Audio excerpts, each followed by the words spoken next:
Welcome back to Szuzu Streams. I'm back once again with Zelda. Today we should be finishing this once and for all.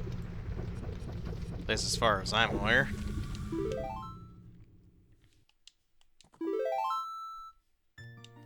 So let's get right into it.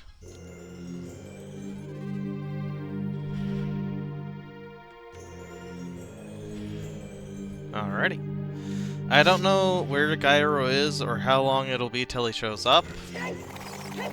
So, yeah, I kind of have to start without him. He's taking too long, and if he keeps not showing up, then I'm gonna have to put off Pikmin, which I'm trying not to do.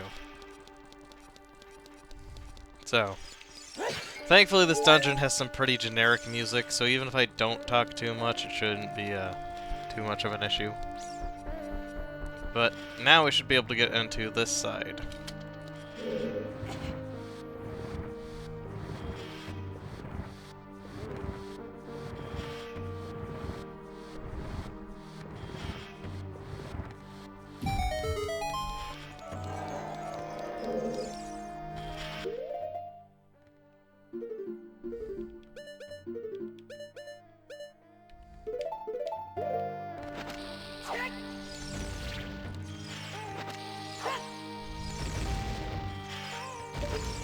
Let's see, what does this do?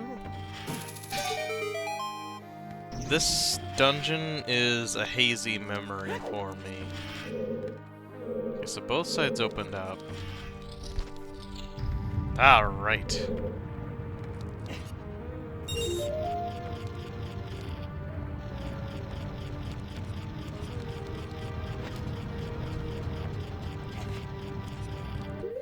So this should be interesting.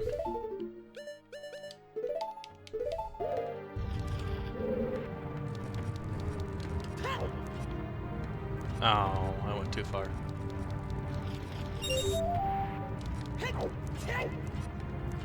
Really now?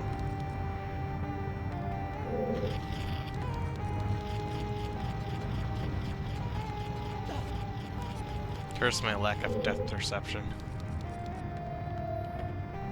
Are you? Okay.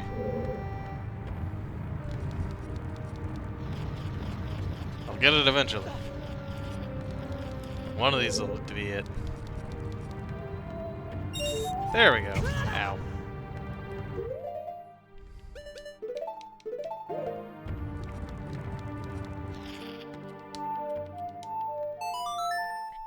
Let me just open this thing really quick.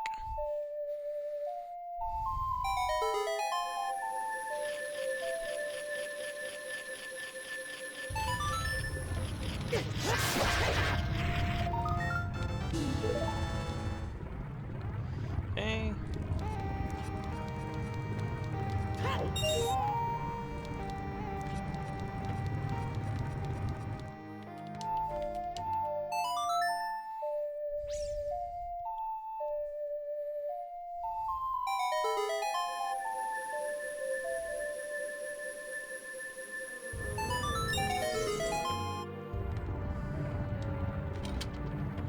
The fact that I've been able to use the big Goron sword for pretty much all of this so far has been pretty nuts, actually. Oh, no.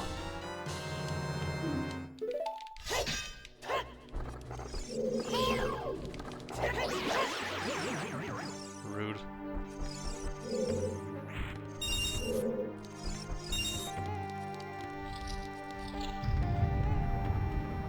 I like the big Goron sword, to be honest. It's basically my favorite sword, and in fact I'd use it in things like Breath of the Wild or Tears of the Kingdom if it wasn't for the fact that it freaking breaks. Which is obnoxious, to say the least. I'm gonna go ahead and go this way, find out what's over here.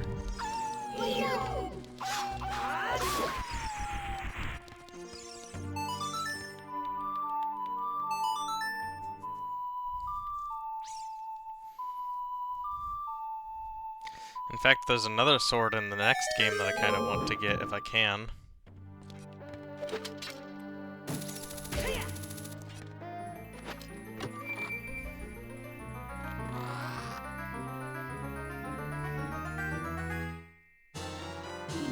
Oh, well, that was pointless.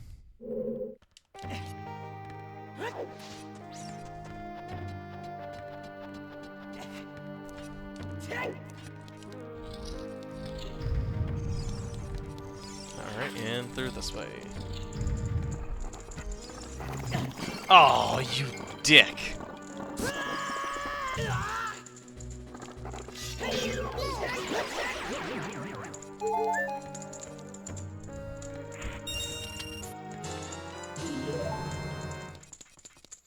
Give me my stuff back.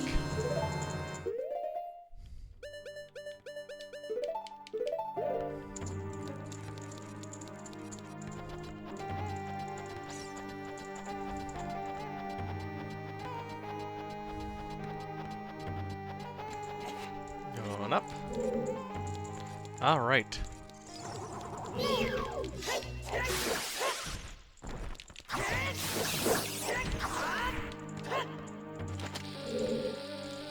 I didn't want to pull out one of those.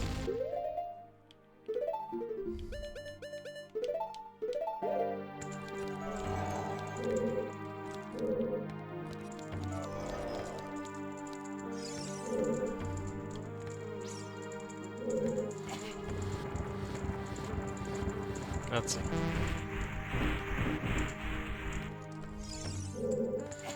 That's a trap. That's a trap.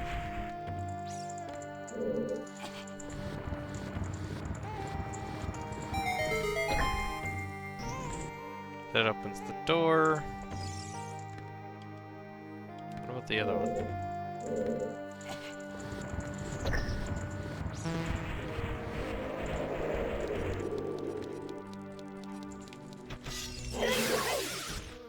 That was a trap. But money. I have been at full money for like most of this game since I reached adulthood. Damn.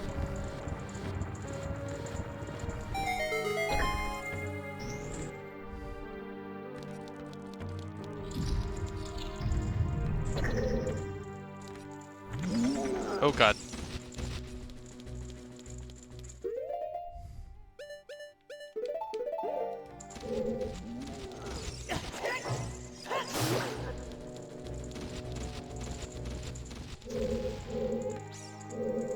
Okay.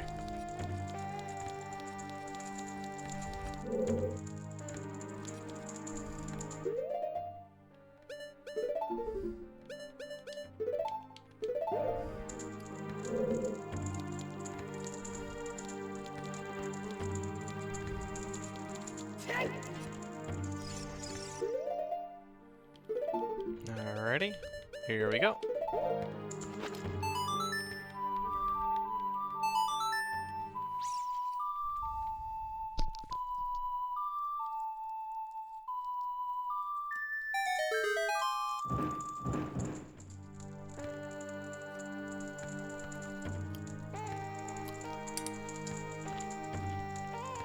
I didn't see where that landed. I looked away for a second. Oh, it's over there.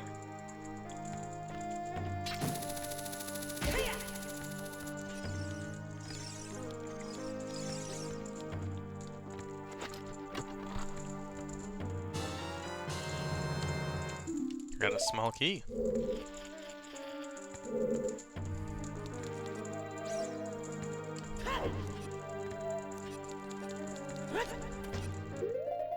Okay. Okay.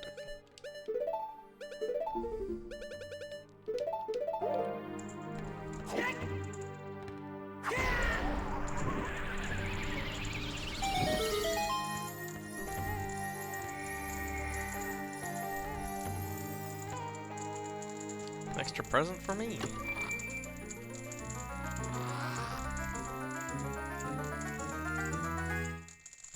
A map.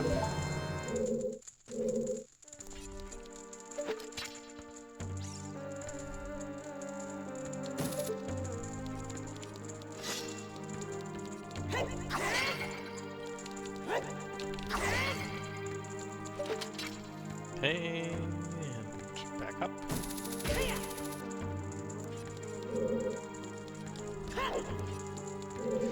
So there is a little Easter egg here that you can do. Let's see if I can.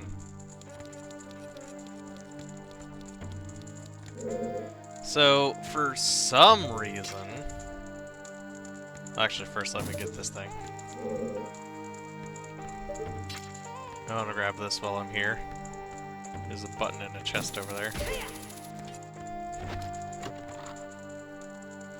So yeah, there's an Easter egg the developers put in because they're cheeky. That I'll do here in just a second. Interesting. Okay, so that opened the door down there. So I could check that out, but I've also got this key door here. I'm gonna set the Furor's Wind here.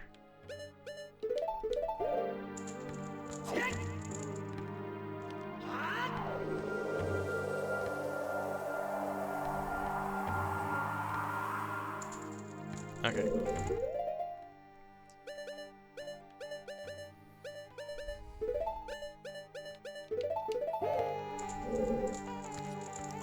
Okay, so the cheeky developers here decided to put something right...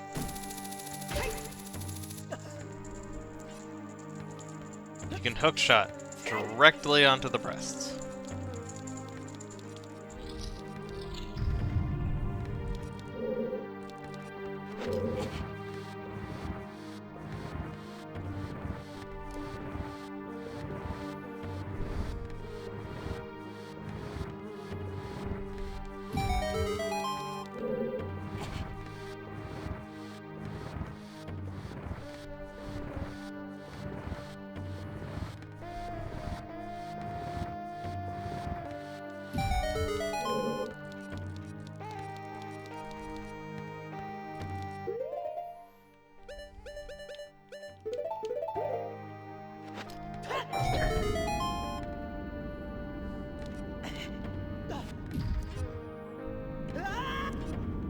Oh god.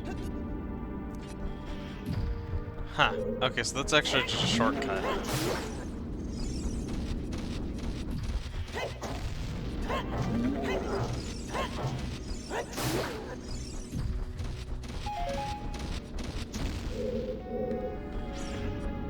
So I actually don't need this.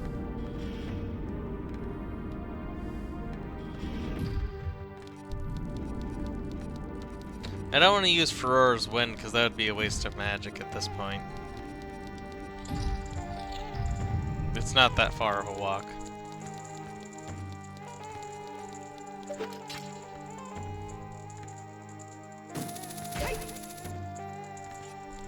And up the stairs.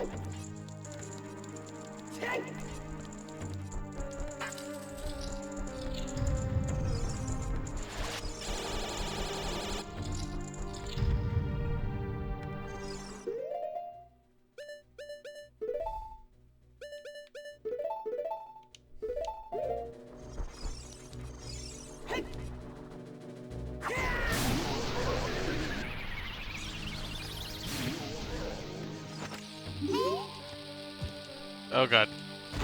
Fuck. Here. Ow. Let me just get rid of this guy again.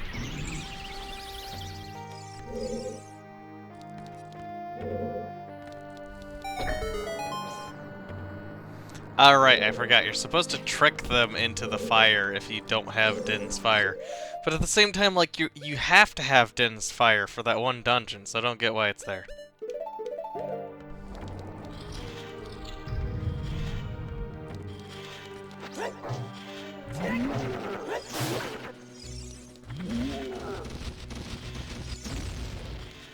I forget, are they all real?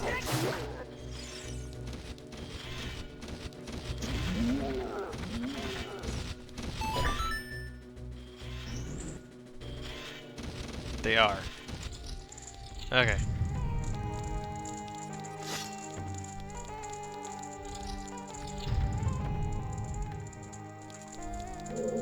Hello, friend. Looking at me, or you're talking to the Iron Knuckle? The Iron Knuckle. I actually didn't see that you popped in. Ah, shit, I jumped back too soon. Yeah.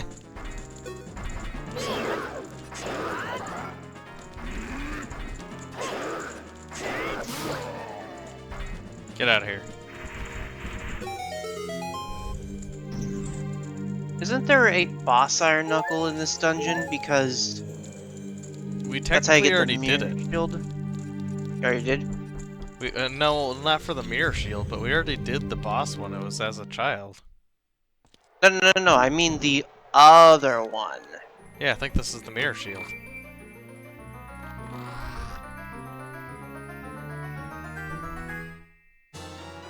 Yep. Oh. I think I like the design of the mirror shield when it's an item that you're holding in your hand here rather than on your back. Cause like, That's because they gave all of the ones, they see, give them like a shiny texture on them.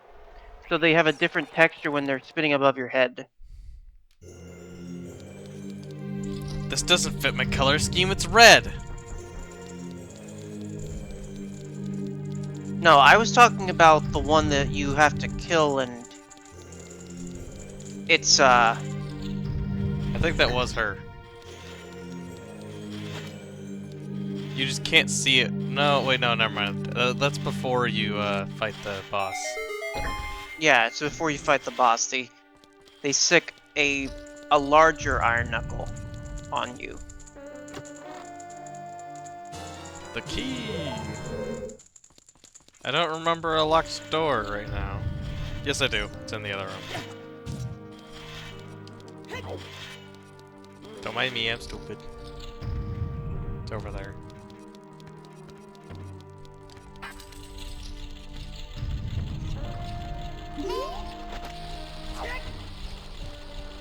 Totally missed. That didn't work. Wait, can't you just reflect it back at them now? Not that I'm aware of.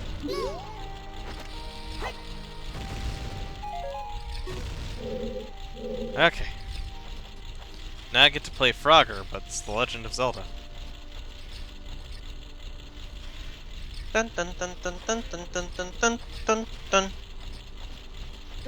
Ow. Wait a second. You have to wait for it to not be moving. Fuck. Wait, is there... That's just rude. Get off of there.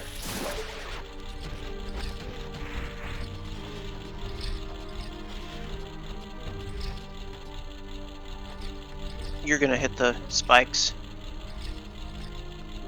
This is gonna hurt.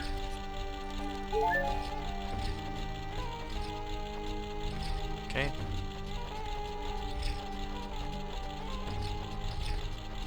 Okay.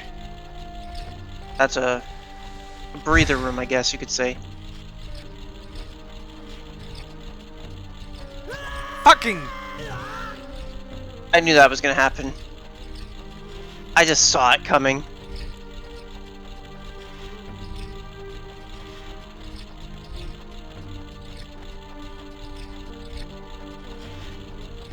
Nope. Oh god, okay. Yeah, this is just obnoxious. Are you... So that's why it's knocking me off. I'm not fully on it. It's not that it's moving, it's the fact that I'm halfway between the two of them. Yes, so it's knocking you off because it's expecting that one side is on and the other side is off, and then neither side is on or off. Okay, I'm gonna let it come all the way back and then flip over instead of trying to crawl over to it.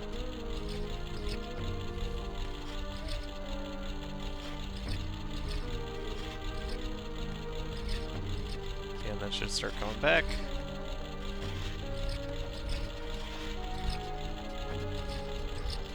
Oh god, wait. Link doesn't climb fast enough! Motherfucker! Link is so slow!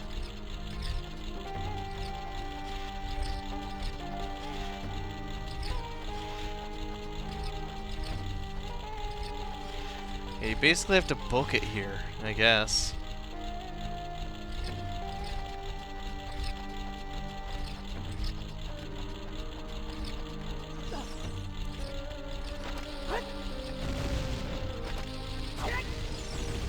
So guess what, Suzu? What? Remember how I mentioned how that stray cat was literally at my front door yesterday when I woke up? Mm-hmm. Guess what happened this morning? Was it there again? Exact same thing. What the hell? Exact same thing. She's learned my work schedule when I get out of the door to leave. Unless she's just been waiting there. Just all night. Maybe, but I kind of have the idea that she's not staying there all night. She's not, because it's still cold at night. Ow. Hold on a second. Discord update.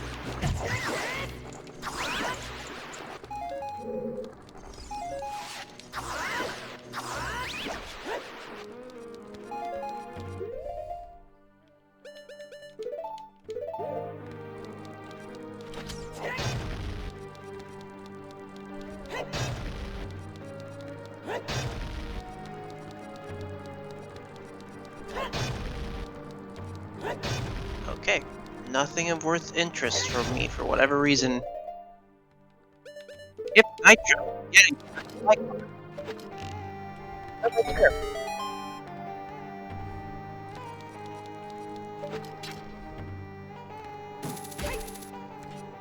Okay.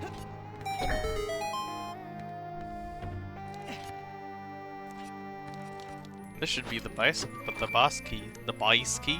What's wrong with my voice? It glitched out when you came back. Oh. That's typical. That's per the course.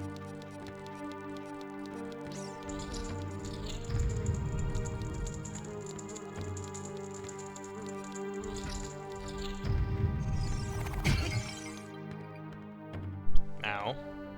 That was rude.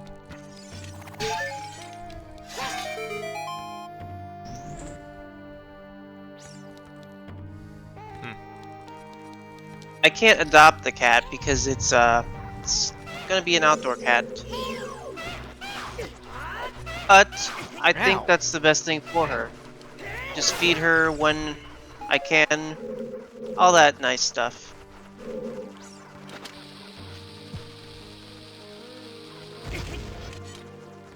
You did not mean to drop a bomb on yourself, did you? No. This game with its stupid physics. That's a trap.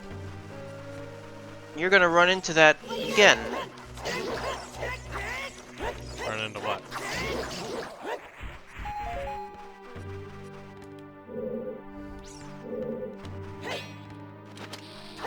Are you kidding me? I wanted to set that down.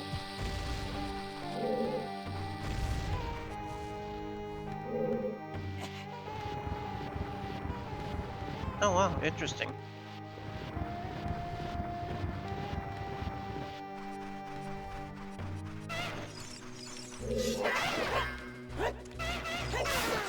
Get out of here.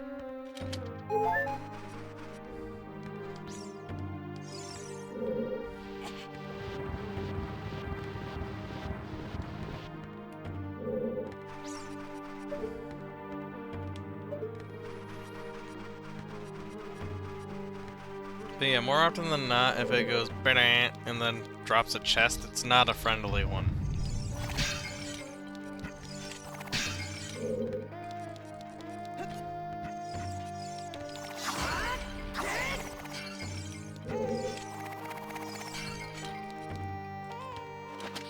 No, motherfucker. God damn it.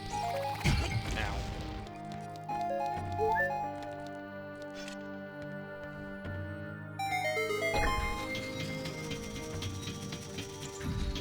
I think we're almost done.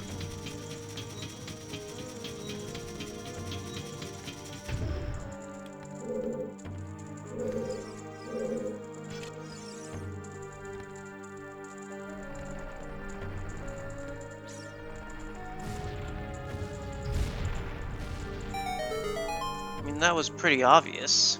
We're at the tail end of the dungeon.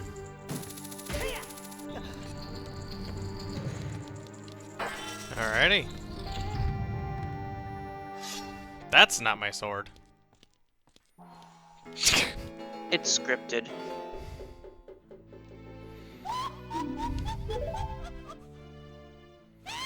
Oh boy.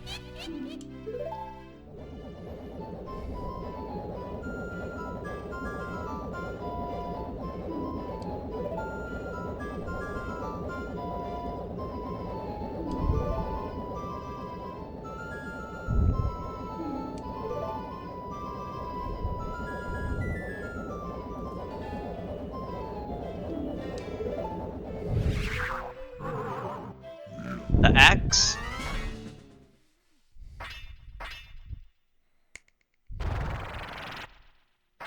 There it is. The power of black magic. Thank you for giving me my correct thing. That's nice.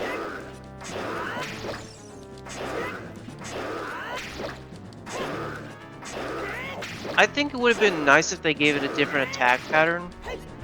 Instead of it just being another Iron Knuckle, normal attack.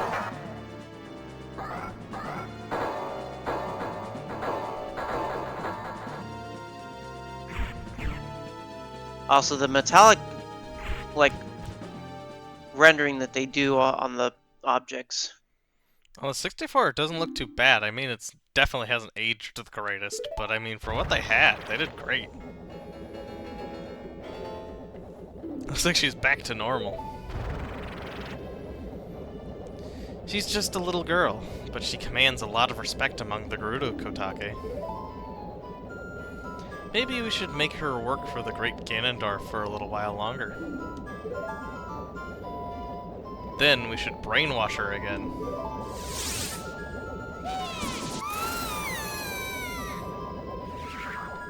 I just thought that cutscene looked a little strange, because she just runs right through Link.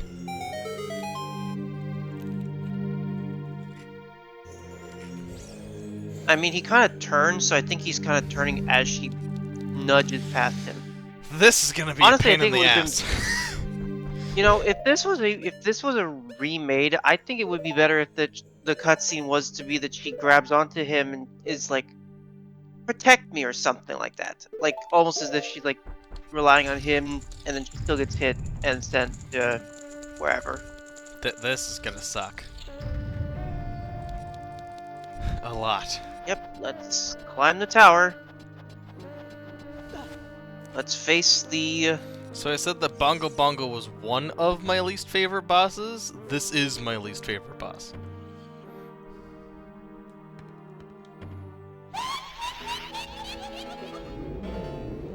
Because of how it works. The whole thing about having to reflect the... It would have been nice if they could have just had it be an optional thing where you could have the ice and fire arrows to shoot at them instead. You have to reflect their magic back at them, but the thing is you can't hurt the ice one with the ice one. You have to hit the ice on the fire, on the fire, on the ice. Yep.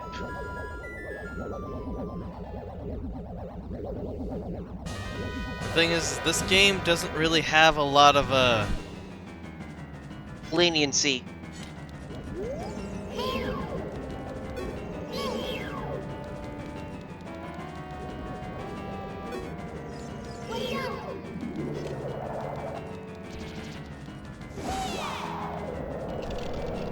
Fuck. Well, I walked out of the way of that attack.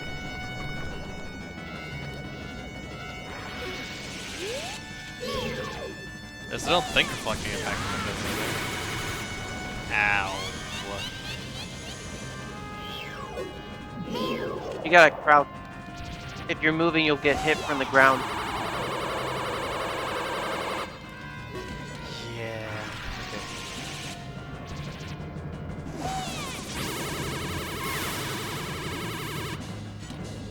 Okay, there we go. Yeah, I got it once.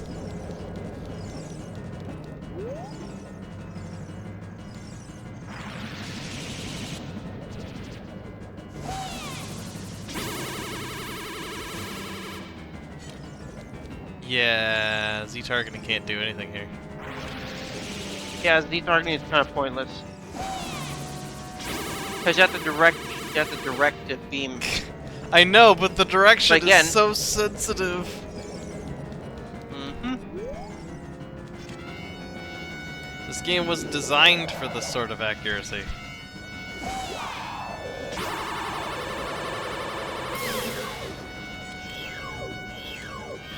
Froze her.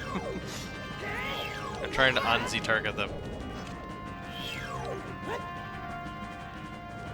I'd like to put away. I'd like to put away.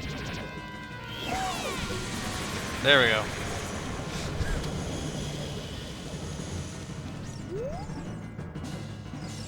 That's not what I wanted. That's not what I wanted.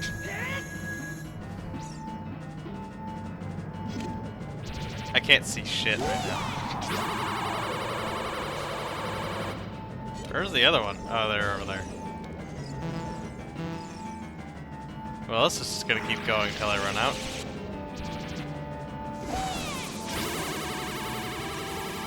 You can't cancel it? Got Does him. not appear like it. It's a good thing I don't really need magic in this fight. Wait, what if you tried putting it away?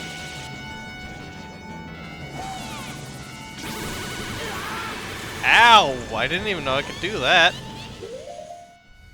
And you still burned yourself.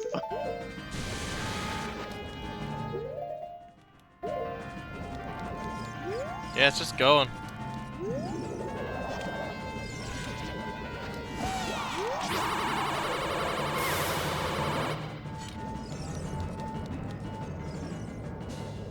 You've hit them both twice.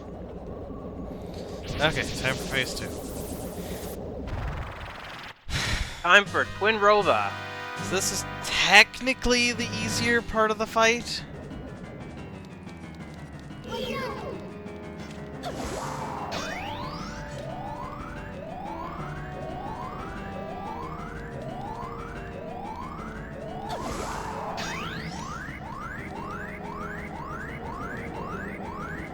I'm not sure what the whole blinking part is. Because you have to hit it 3 times before it'll go off. Wow. I don't want to fall off this platform.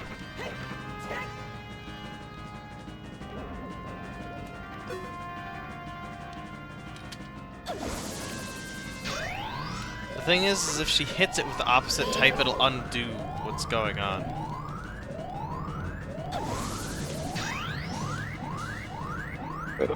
And So you have to dodge it when she's doing that. Yeah. She's being very dumb this time, though, so I'm appreciating that. Maybe she does it like so she's at a lower level of health. But because you're also using the big Goron sword, I'm gonna it's pretty take that much win, like I'm not gonna lie. More often than not, I have to spend like 10 minutes trying to do it because I'm too stupid and accidentally shield the opposite type.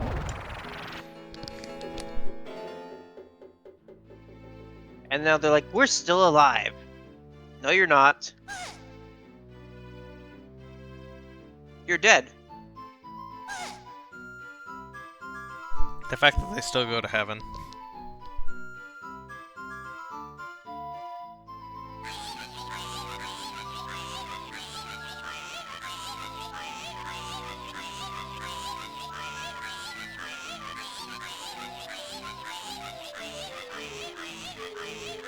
They're It sounds twins, like how two can you be frogs older? croaking at each other.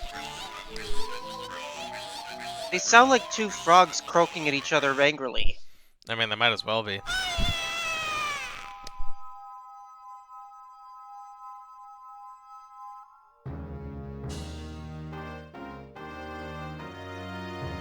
Well, that was somewhat anticlimactic.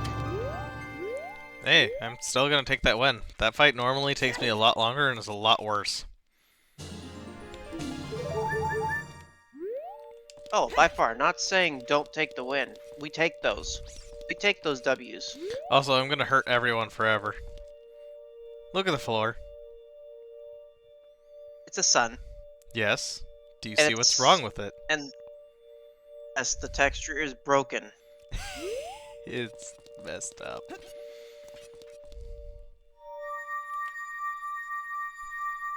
Anyways, all that's left to do is storm Ganon's castle. And get your defense up. Well, it's a part of storming Ganon's castle. It's right next door.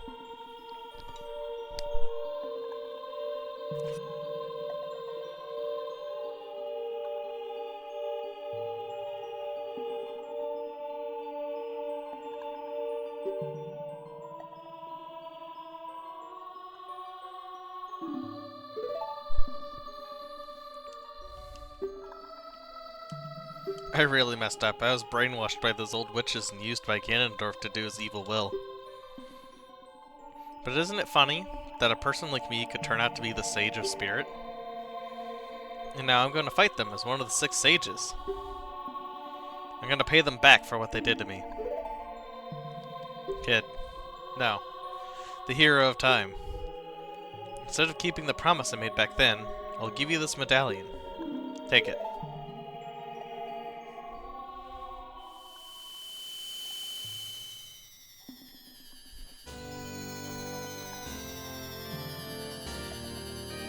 So at one point, Gyro, these medallions were supposed to work like they did in A Link to the Past, in which they were supposed to be able to give you special abilities. So like, Farore's Wind would have been like the Forest Temple one, Nehru's Love would have been the Water Temple, and the Din's Fire would have been the Fire Temple, forcing you to have done at least the Fire Temple to be able to get into the Shadow Temple. No one knows what the other two could have potentially done, but even the pedestal that you use Din's Fire on in the Shadow Temple has the Fire Medallion image on it. So it was actually probably cut pretty late in development. The one who's waiting for you at the Temple of Time.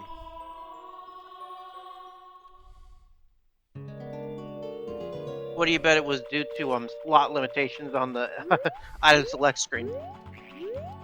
Where's the trees? I want to visit the Great Fairy really quick.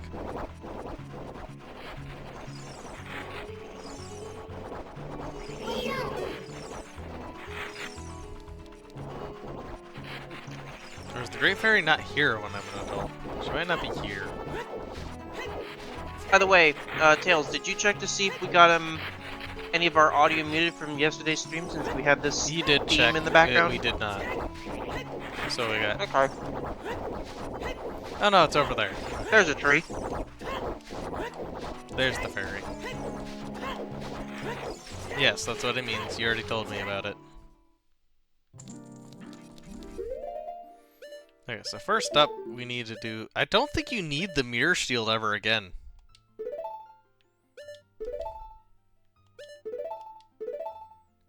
I can't unequip it. Actually, I think you need it for some of the puzzles in the castle, but for the actual fight, you don't need it. So for aesthetic reasons, I want to go back to the shield. Don't you need it for, like, certain heart pieces or something? Like, you know, all the games that do Yeah, that? the I mean, thing I'm not optional doing. stuff, of course. All the extra stuff I'm not doing. Because you don't want to spend one more minute than you have to in this game. Yeah, not really. As much as I like Majora's Mask, I'm not entirely looking forward to the 64's limitations in that game either.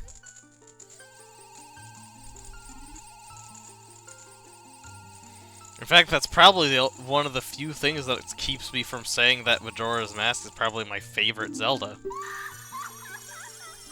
Because even the 3DS remake has some flaws that stem from its original. Nope. Still can't do the 3DS version.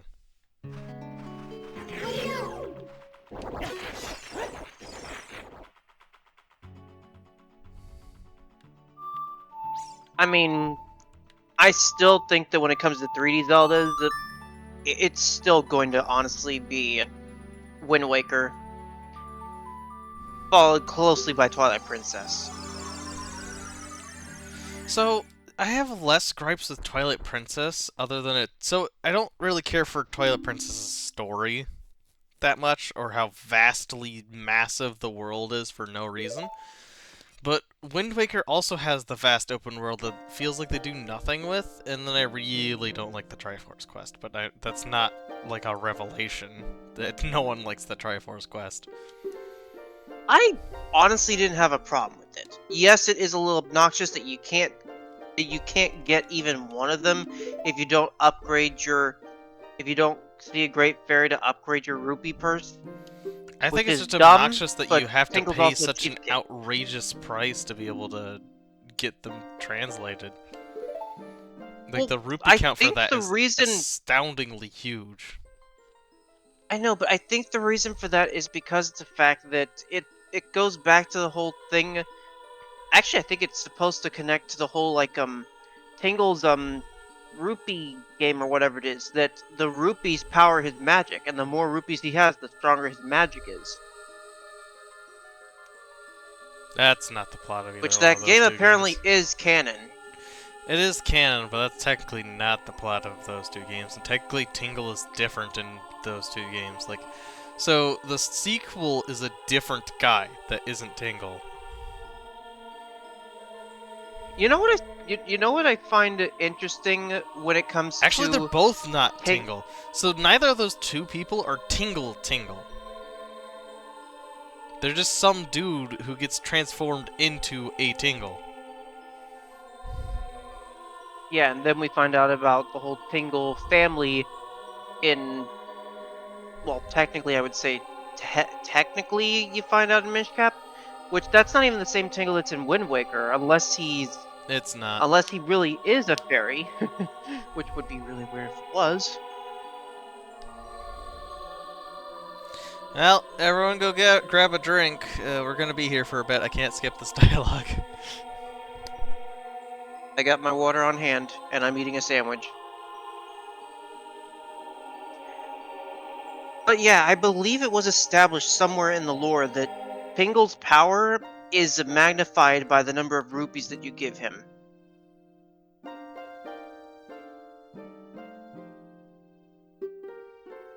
Actually, I think he specifically says it in the letter when he tells you that he needs rupees in order to use the magic to make it readable.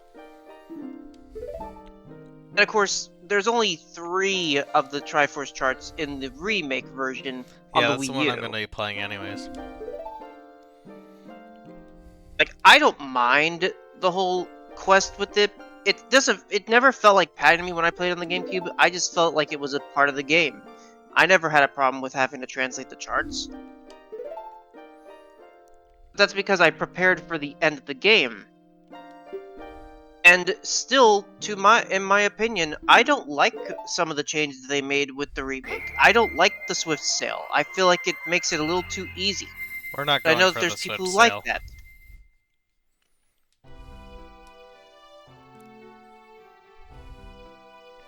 We're not going for The the whole Swift Sail, Miiverse but thing yeah. was just kind of added for no reason. Yeah, I felt like that they should have just left the Tingle Tuner in and just changed its shape to be a Wii U gamepad, and then you could hand it off to player 2.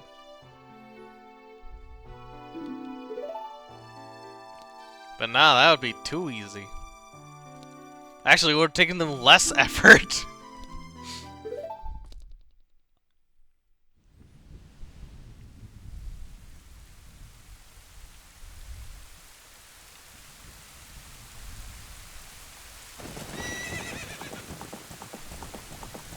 Link gets trampled and dies.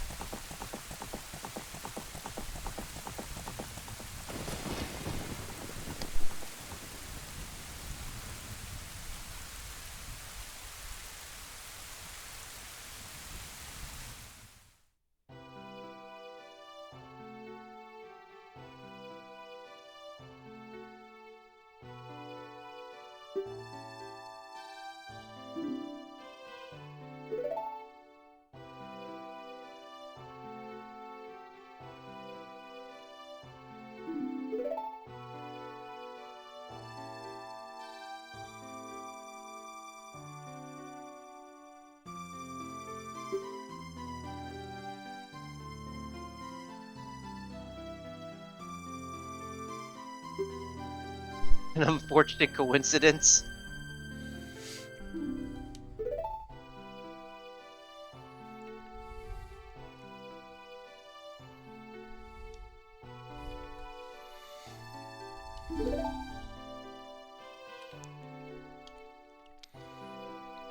I believe this is where we get our last major item.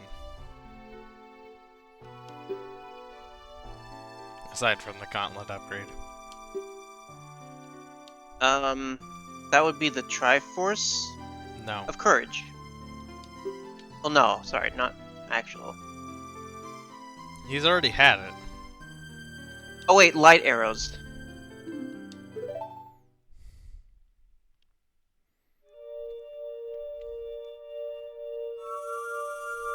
I think it's a product of its time.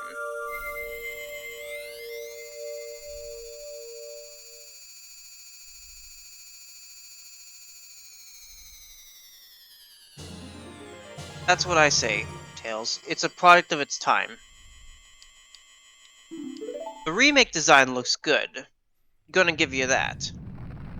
But that's because they just polish up the models and they basically use the design from Melee, technically.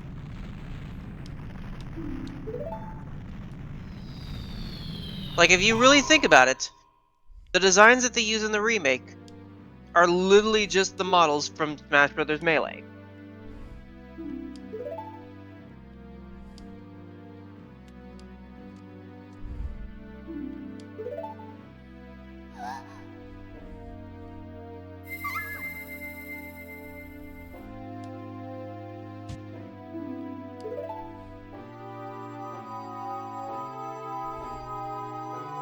I just said Melee. In Melee, it's the Ocarina of Time design.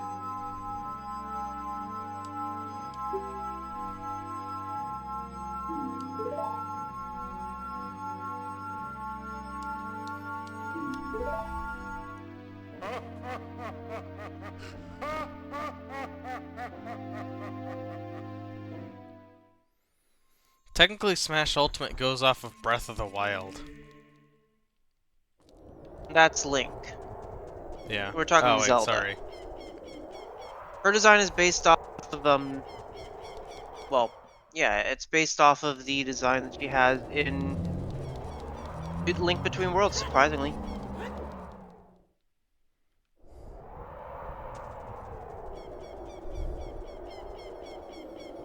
Anyway, this is Hyrule Castle now.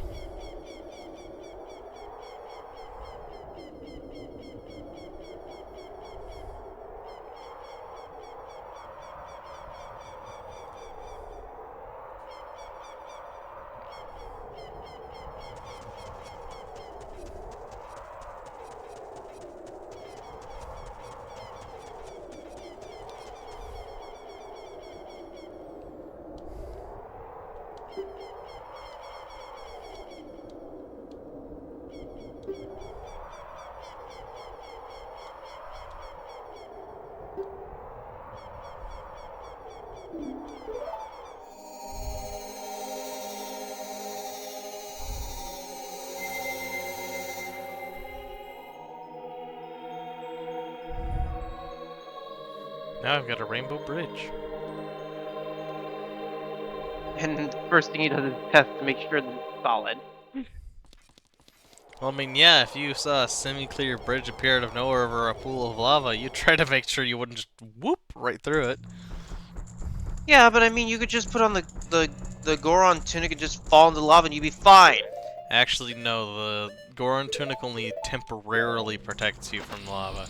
And even if you get submerged by it, it can't protect you from that.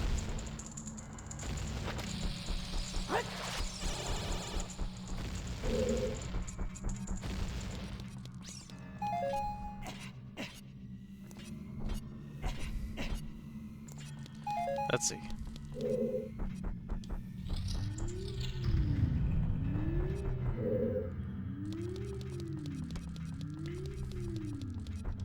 Let's just go ahead and start doing these. Oh, hi.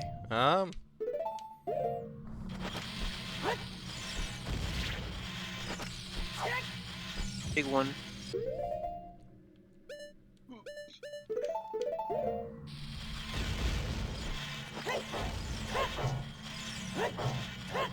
This one's technically the spirit one.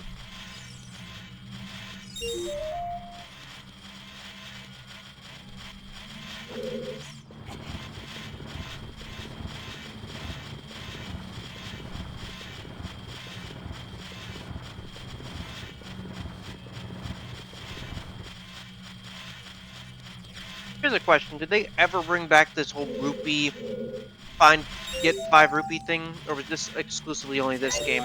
I don't remember. Gonna be honest.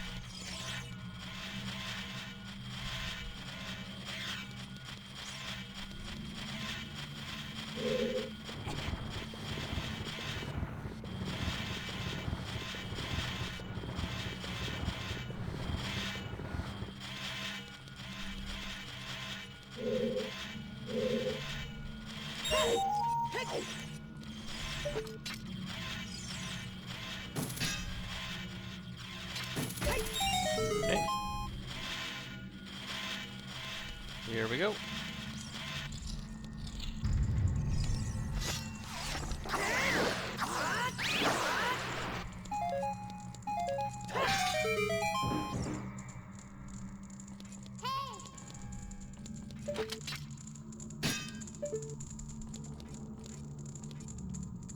Okay, so I can't actually... Oh, chest. Just is right there. Sorry, I'm occasionally looking up because there's a stink bug crawling over my head. There's a stink bug? Yes, in my room. Or are you talking crawling about on the Navi? ceiling.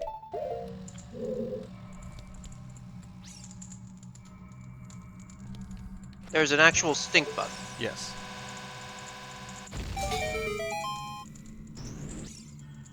That actually isn't very good. It's not really doing anything, and as long as they don't provoke it, nothing should happen. Yes, but you've also got a cat that you live with. Cat gets curious. Might have a, It's on the ceiling. I have right a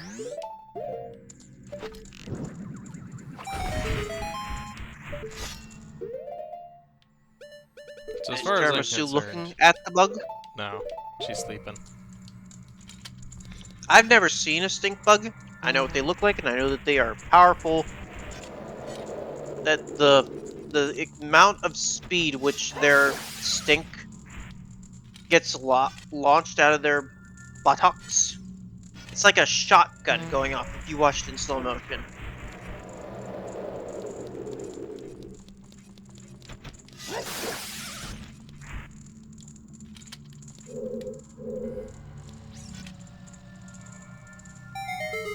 My favorite mirror shield design is the Wind Waker and Minish Cap designs. Oh, 100%. Well, that's because it's the exact same.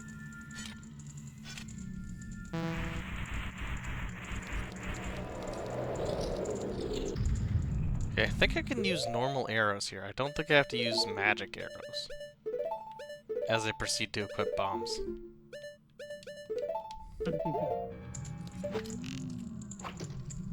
And also miss. No, never mind. Twice. I do have to use Nope. light arrows. Well, she did say it was to trigger to break through his defenses, right? Nuts! That'll do it.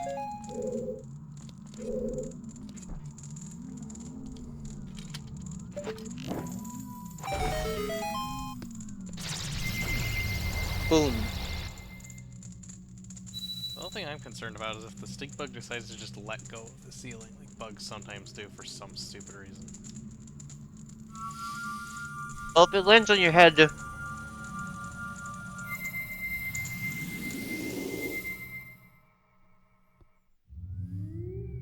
just don't let it land on your head. That's what I'm concerned about. It's basically directly above me right now. So I keep looking up.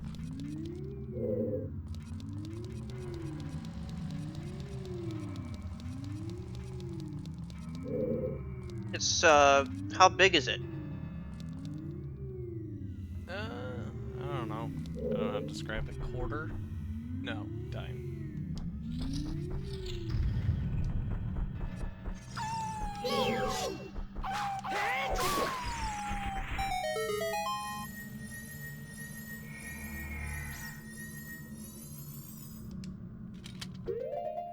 Light up the torches. Break the targets.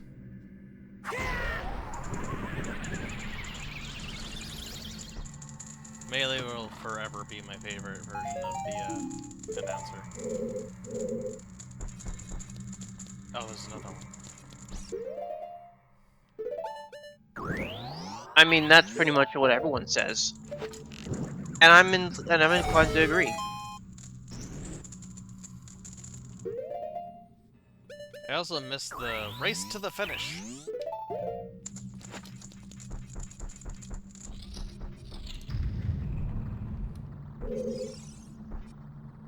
And then when it comes to Brawl,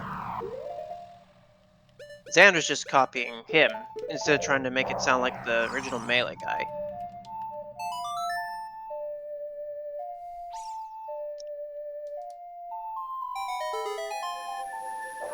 actually didn't know this thing was here. When I was a kid, I used to just always just throw myself off the edge.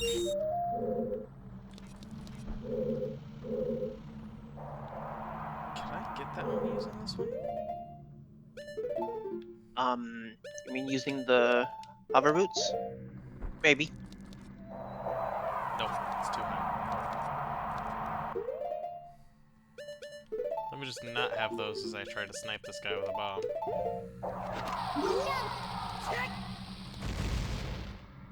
So, Excuse me. There's a switch on the ground.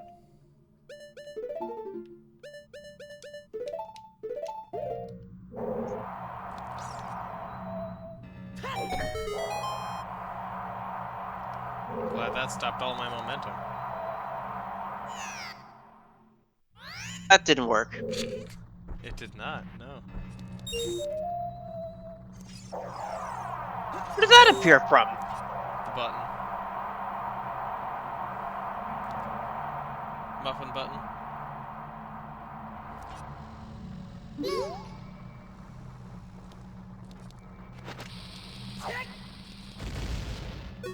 Careful.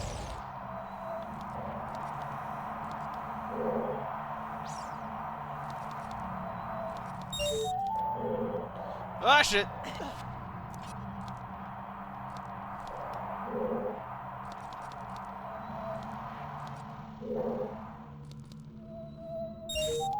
Like crackers?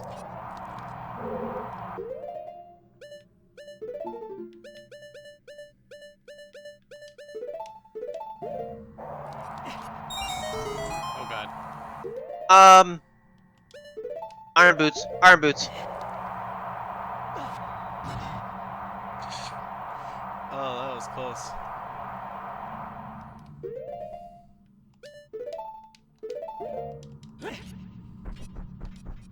Yeah, the physics, you don't get to see the wind blast, but it lasts longer than you're actually seeing. Okay. Coming over here. So if you turn off the if you wait till it just stops, you'll get blown still because it's not actually stopped. But there's no physical animation to show you that it's not stopped.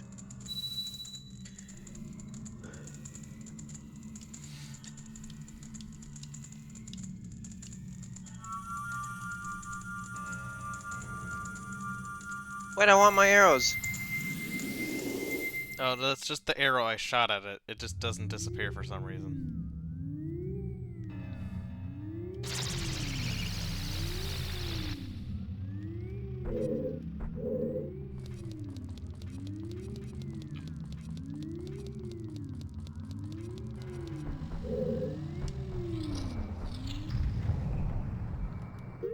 And it's time for the oh yeah.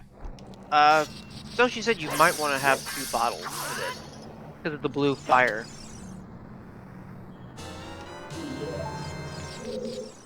Ow.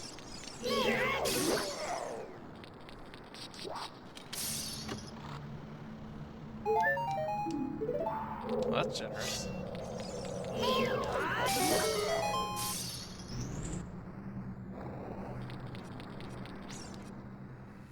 So use the fire, then go get another one.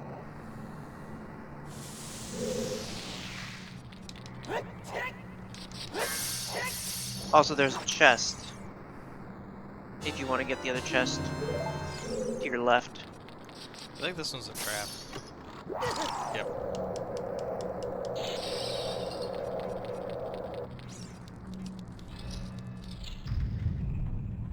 Ah, fuck. Wait.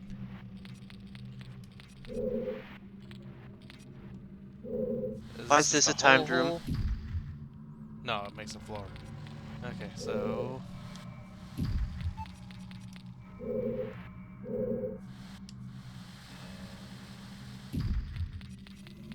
Damn it.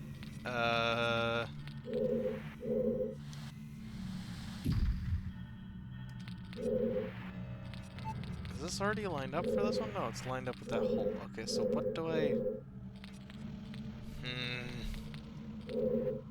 Did I already fuck this up? Yeah, I fucked this up.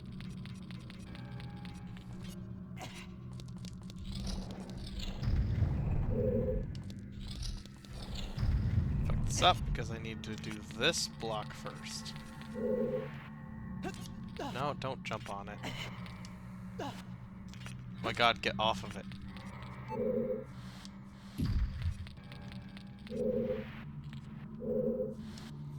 Because that puts that there, and then I can push this thingy over here and get over to that other one. Alright.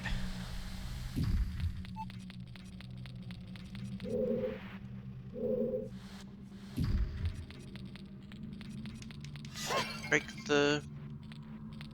Damn. That was a fairy, right? Yep. I didn't grab it though. Why'd this disappear?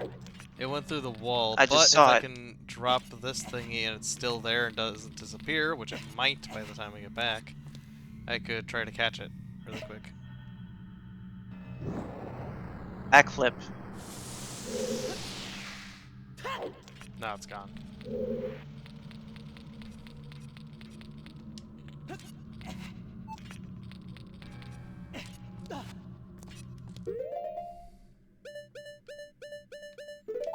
I don't remember what I'm missing there. In that last item slot. It's obviously not important, otherwise I would have it already. What do you mean?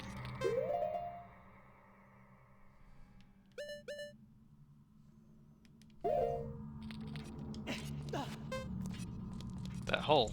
That's put underneath the bomb juice. Oh, isn't that where the bean seeds go or something? Ah, right. Well, as correct, they are unimportant. Because you use the Song of Storms to make them grow.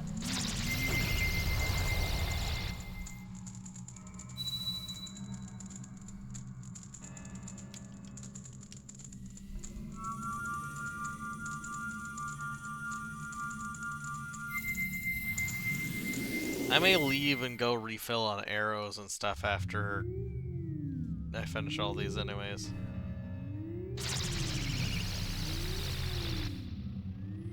I feel like the game would provide more arrows for you, so you know you wouldn't get like fucked over or something, but I don't know.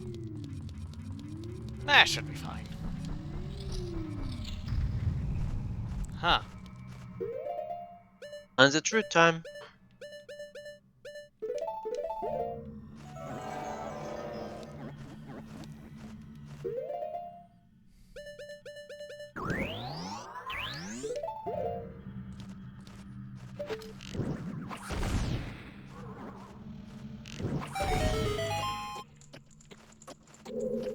Ah, Or they're ice yes. blocks.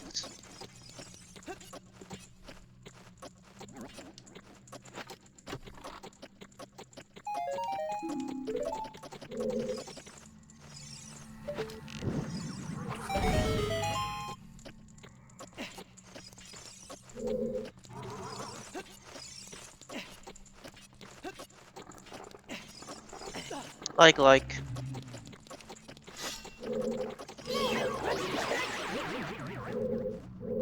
At least it dies in one hit with the big Goron sword.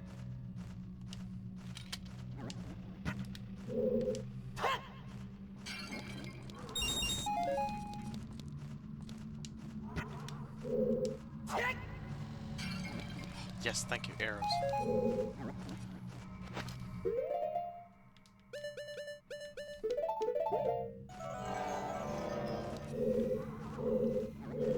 Can I just make that?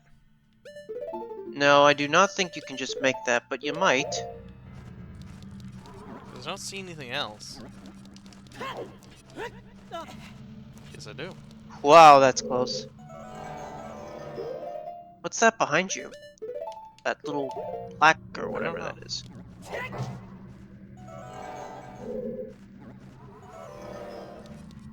Oh, one leads to the Megaton Hammer.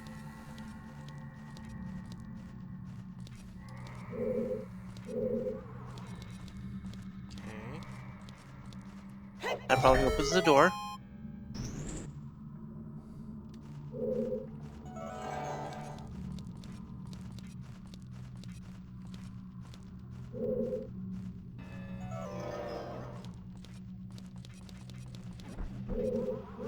Why is that? There's another switch down there. What's that switch for? I don't know.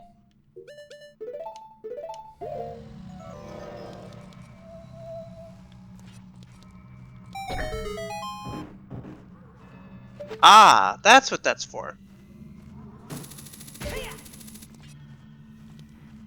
It's a chest. A big chest. Okay. What could this big chest contain? A map? The golden gauntlets. Nope, the golden gauntlets. The golden gauntlets are skippable? No, you do actually need to get them because you can't go into one of the rooms without them.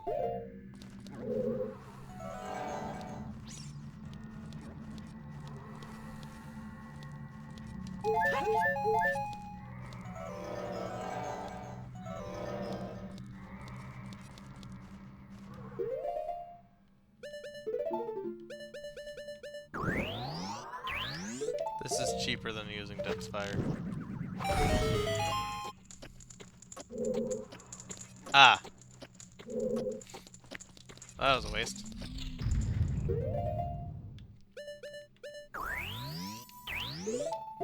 I also need it for the fire room. Like, you wouldn't be able to do anything in there without it.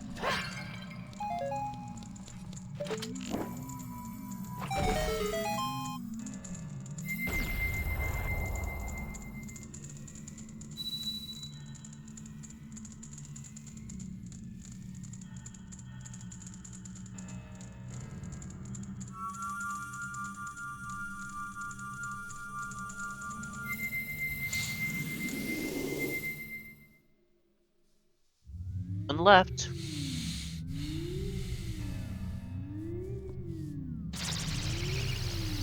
Oh, there is only one left. Well, then what's the other room for? I do know I need it in this room. What is this one? Oh, no. Right No, there. it's not one left. I need to do this one, too. This is a door. It's for the light medallion, you know, the one that doesn't have a temple. Oh, right. The one that doesn't have a temple. So you can't lift that without the gold gauntlets. Yep.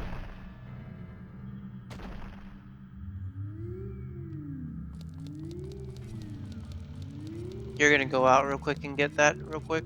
Yep.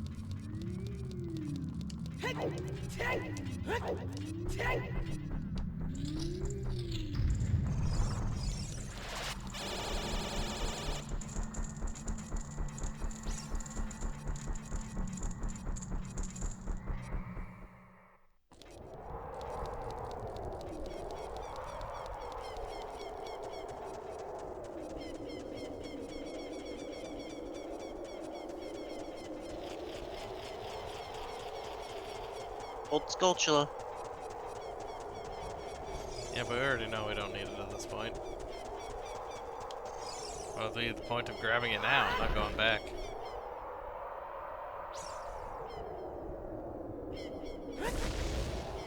Chuck.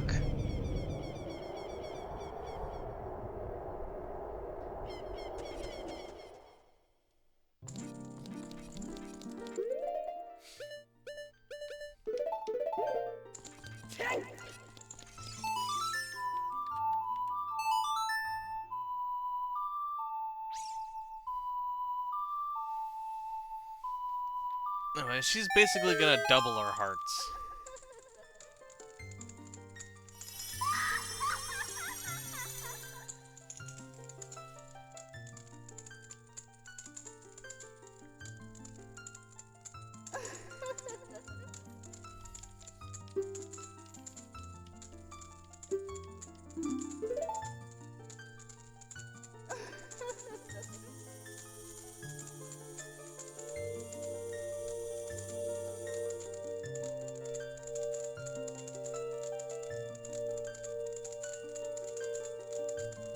Now the hearts have a white energy around them. Does that mean that they can take more hits? So yeah, my damage is reduced by half, so I technically have double the hearts I have right now.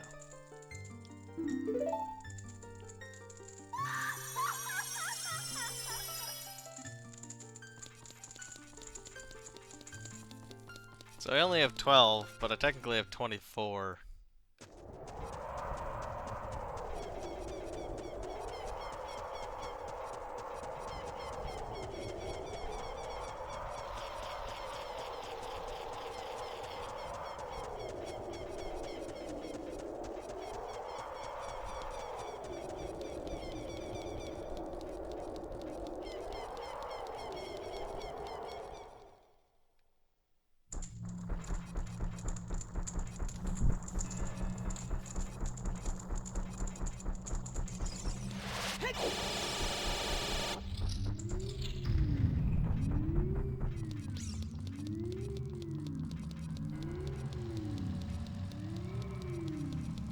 I don't remember how much longer this place is after these.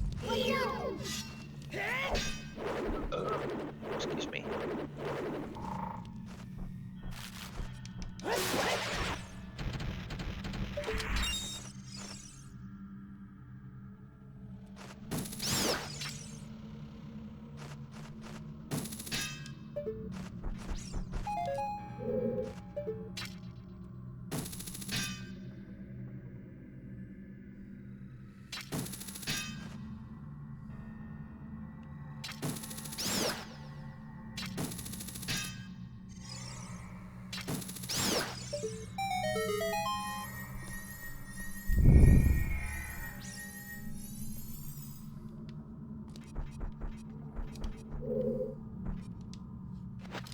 I think all those other chests are traps.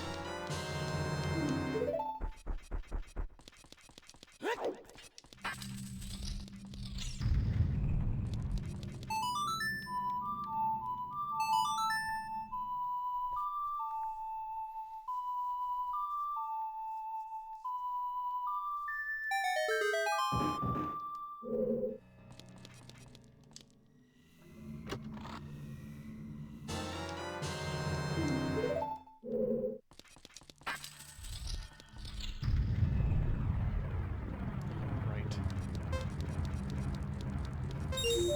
This is a hot room? No, it's just a timed room.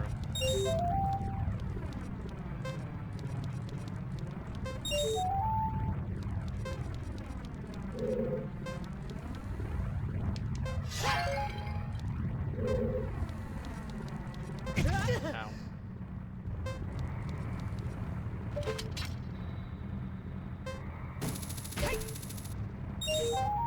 Hey, where's the last one? Huh?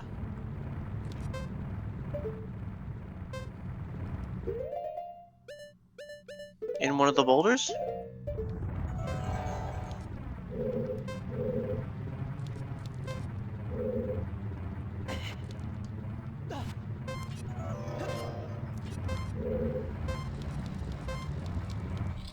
What?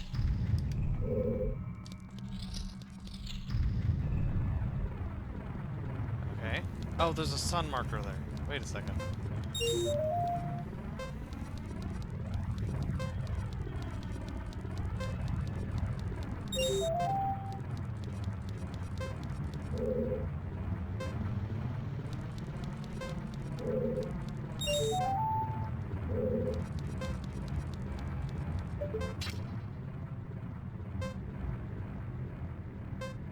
Come on.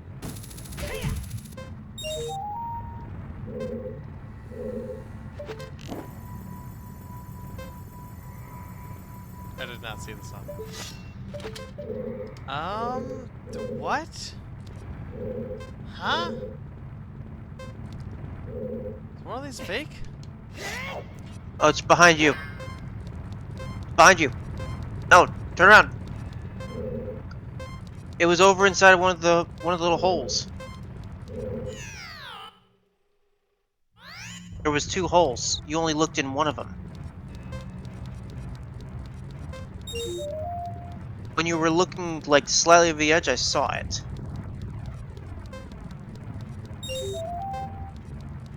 The camera angle doesn't help.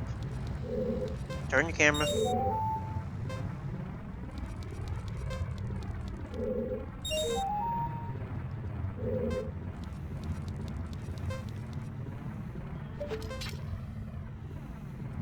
Yeah, I know. Dumb. Okay. Camera angles, right? Rude.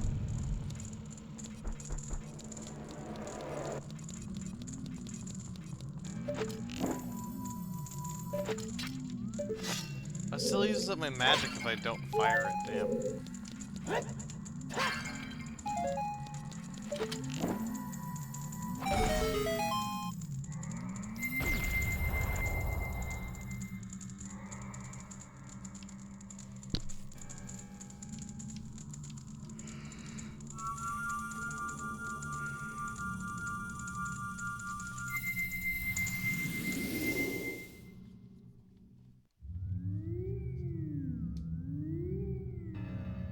Okay, one left. Why'd you save fire for last? I don't know.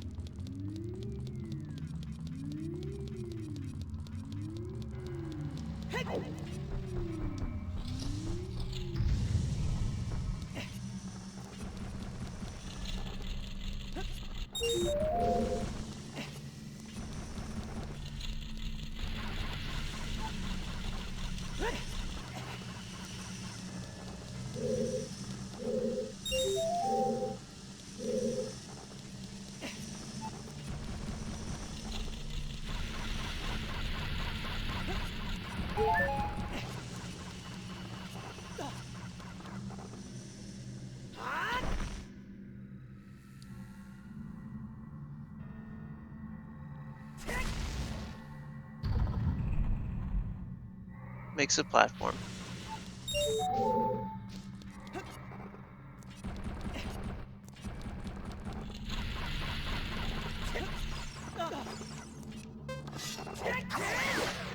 You're supposed to... You're not supposed to make the jump, apparently. You're supposed to actually instead use the hookshot point. But who cares about hookshot points, huh? Yeah. Ooh. Apparently I will. Here in a second. So I'm gonna have to... Come on.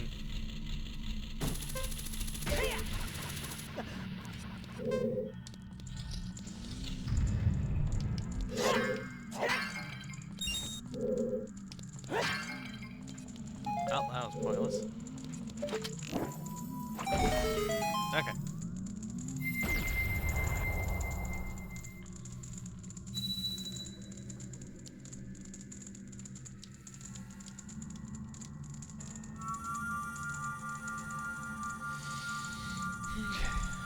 Alright. That's all of them. We should be able to head up to Ganon now.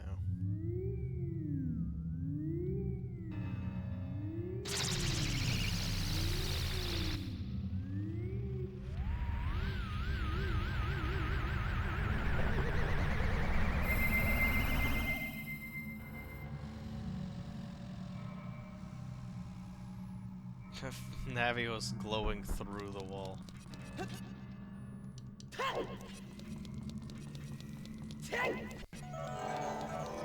Keep wanting to rotate the camera with my right thumbstick.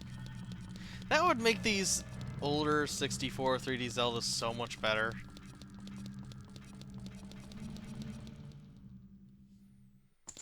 If I could have a free moving 3D camera.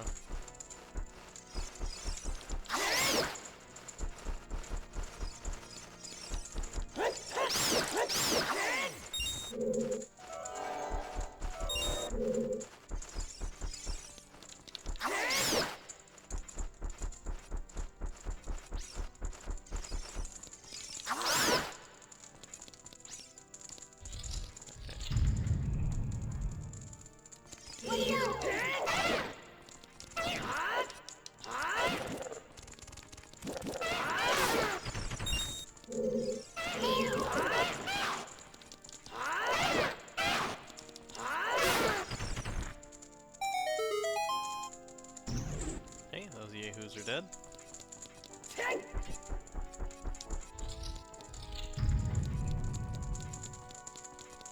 Now you can start to hear the organ. We almost have full magic and full arrows.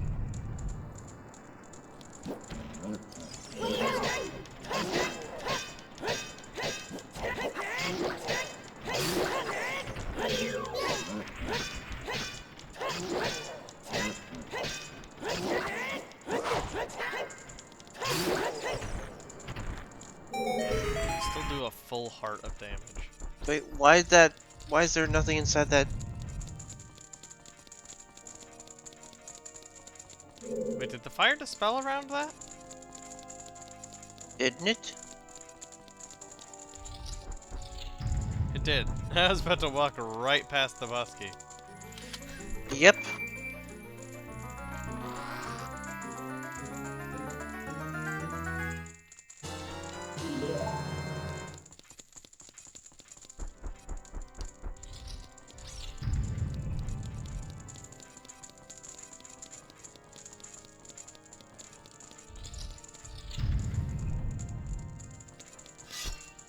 shoot.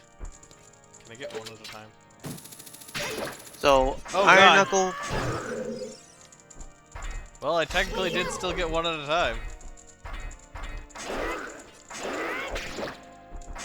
Does the other one, the black one, have a name? Or is it just another Iron Knuckle?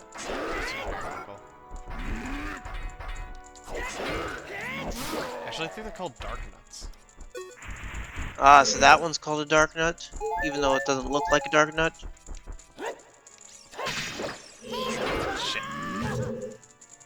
It just hits harder. Nope, it's another iron. Fuck! God damn it.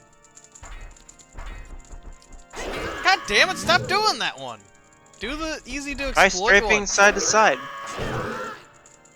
Of course, when it does the easy to exploit one.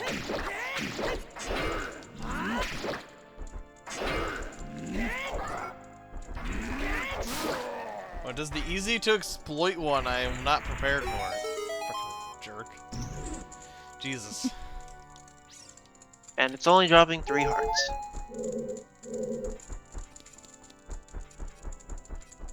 Maybe once you get to the boss gate, you can set for Roar's Wind and go refill. I'd have to walk all the way back down. These should all have health in them, I believe.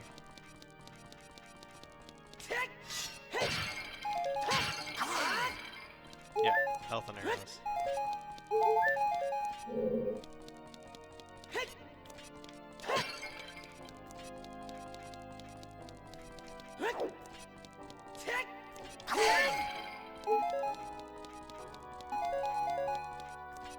Everything you need. Wait, I don't remember So, which door I came in from. That door. Nope, this leads Mind. up higher.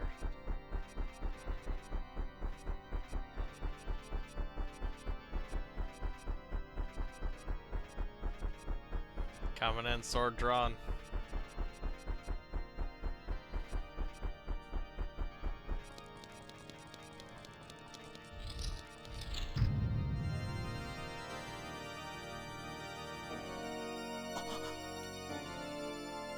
He's like, what? This guy can play the organ? I mean, when you've had like 10 years of nothing to do, what would you do? I don't know. Rule your kingdom? There's not that many people left.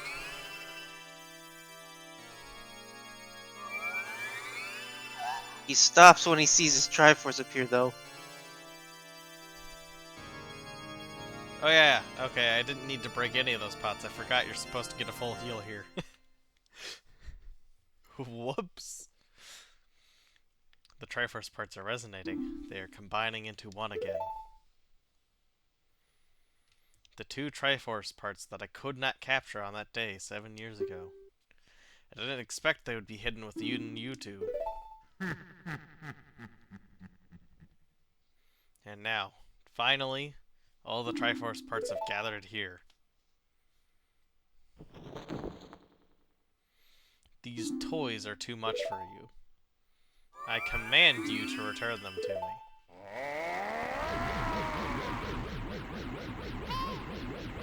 I can't help you because of the ways of darkness. I can't get close. I'm sorry.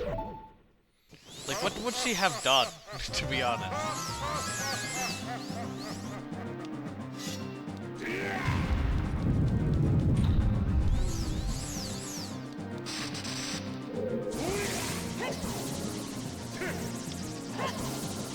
It's time for lightning tennis.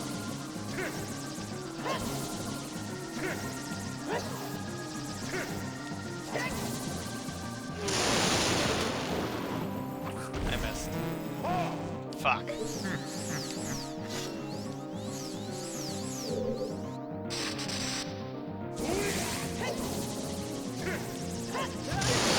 Where's my death first time? Maybe try doing a spin attack? Also, I still find it hilarious that you can actually deflect it back with a freaking bottle.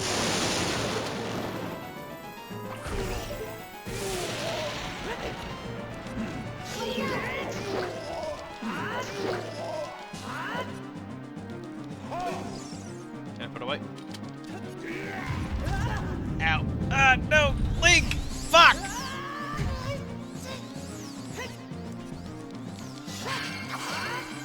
Since I already used these pots earlier, they're empty now. Whoops. So now you have to climb back up, right? Yeah. And he patiently waits for you. He doesn't throw the attacks down.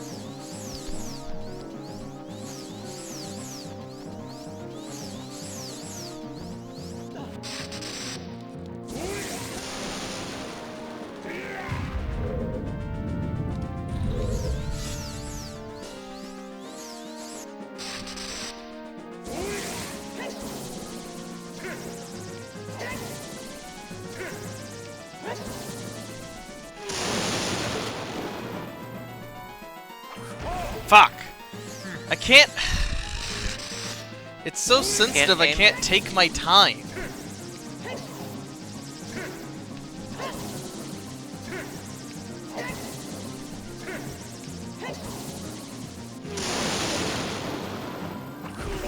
And also if I miss, then it's way worse. Oh, come on. Oh, come on! Ow! Asshole!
Shit. It takes so long to reload! God damn it!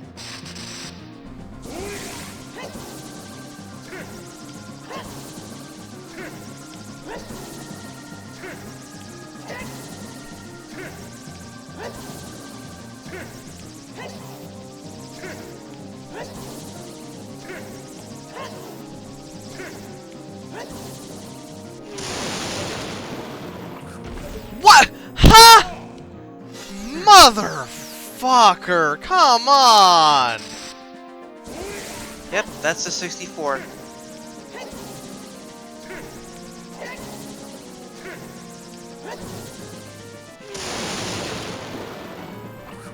What the fuck? Come on! I'm gonna run out of magic at this point.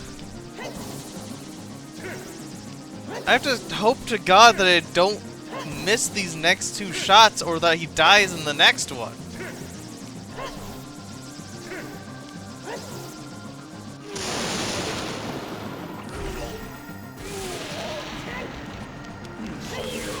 God damn, okay.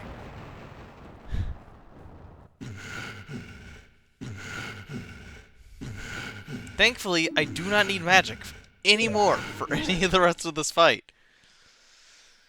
He's picked up green blood.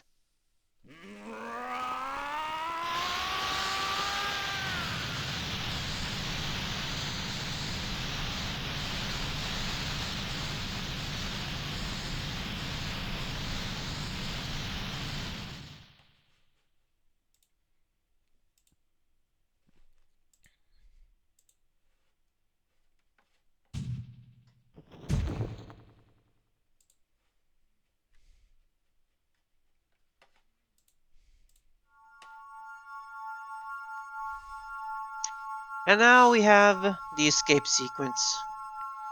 Yeah, it's That stupid. is timed. Yep. I got the big Goron sword though, so it shouldn't be too bad. And when they give you like plenty of time normally. Without a strong, righteous mind, he could not control the power of the gods, and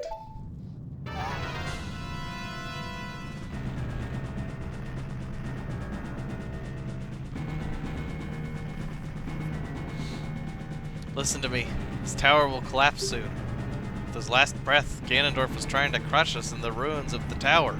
We need to hurry and escape. Please follow me. Not in these shoes, I ain't.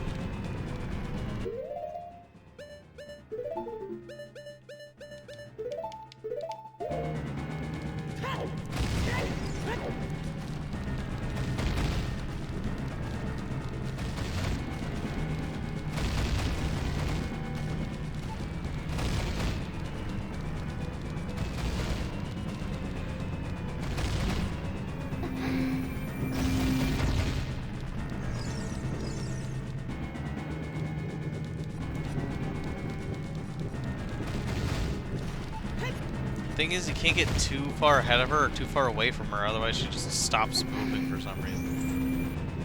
Yep, that's the problem.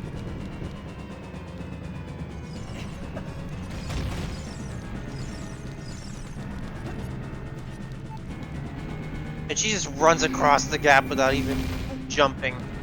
You just got hit in the face by a boulder.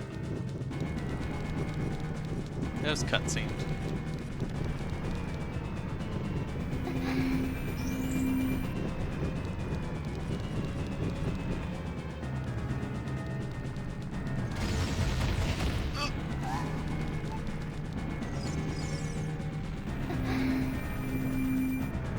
Guess because you jumped on her head? I think so. Normally she just gasps if you get hurt.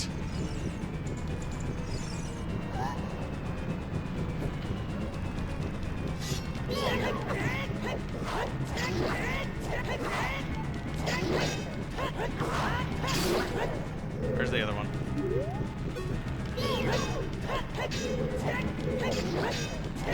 Can I Z-target that thing? Thank you.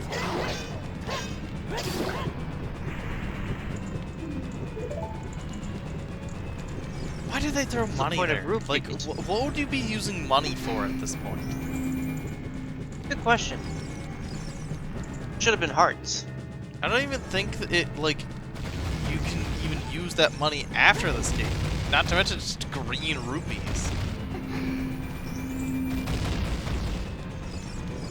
She's basically calling you a peasant.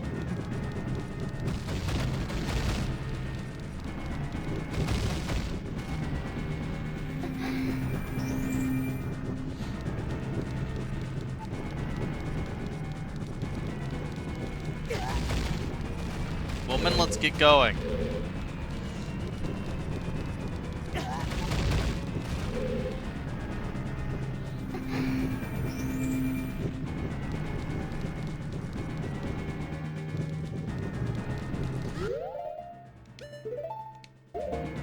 Too late, it screamed. Anyways, I was actually gonna come over here and swap to this. Because you want that sword to be taken, not the... Yep. Because it'll take the sword that you're using. I thought it was script to take the Master Sword. It might be, but I'm not gonna risk it. Because remember, he pulls out the Master Sword in certain cutscenes. Yeah, still not gonna risk it though.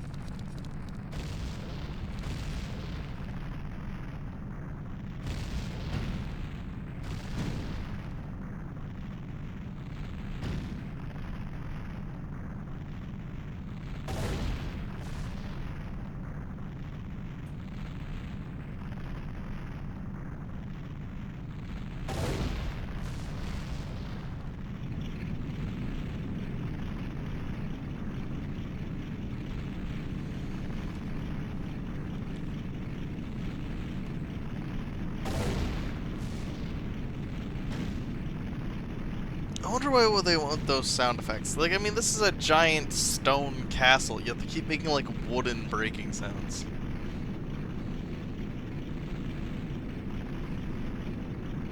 But is it made of stone? Because your hook shot only works on wood. Yeah, it works on the windows for some reason. Because everything's made of wood. It also works on the giant stone goddess statue's breasts, though. In the spirit temple. So, I don't know. Made of wood.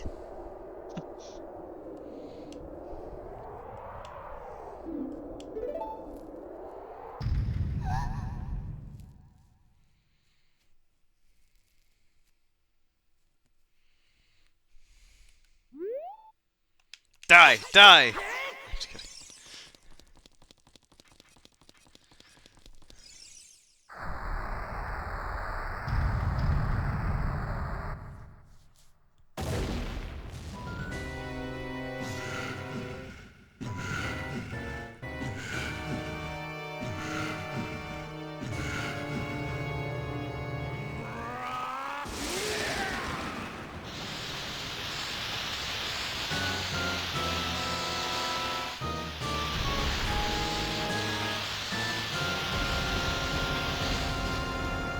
I actually don't remember how you're normally supposed to fight this guy. I know his tail's his weak point, like the only part that you can hurt on him, but I don't remember how you're supposed to get back to him.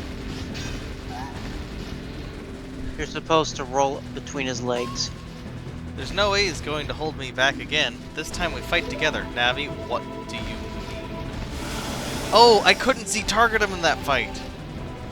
Yeah. Ah, okay.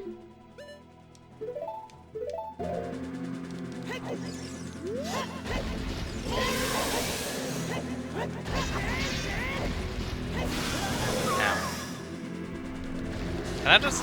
Is that Zelda that just screamed? Yes. Watch out, he will swing around on you if you...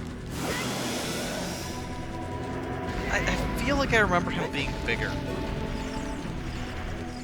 That's because of Ultimate making him look bigger.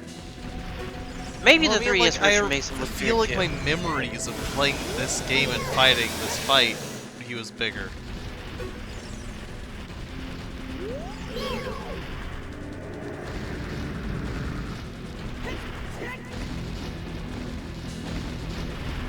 Yeah, you're gonna have to go through his legs. I was trying to put away my weapon. So that I You could don't have to roll. put away your weapon to roll through. Yeah, I do.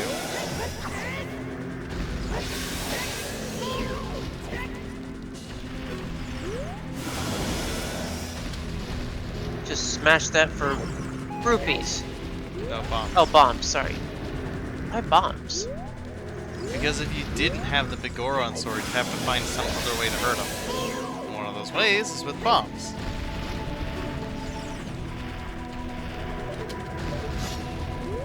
Oops.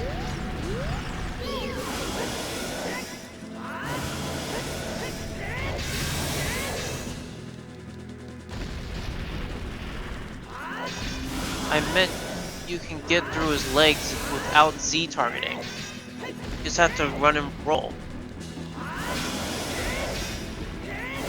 Actually, you're attacking his leg, you're attacking his tail, but from his front side because of how freaking large that sword is.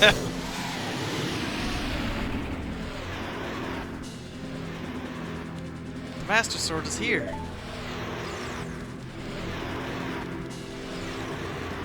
Hi.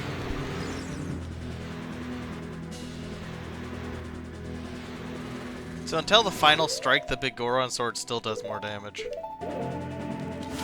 just can't do the final strike with the Master Sword.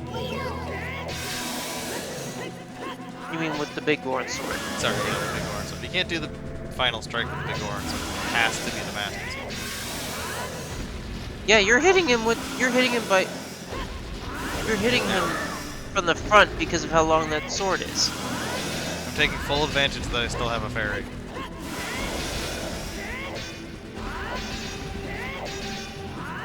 I'm not squeezing shit. Ow.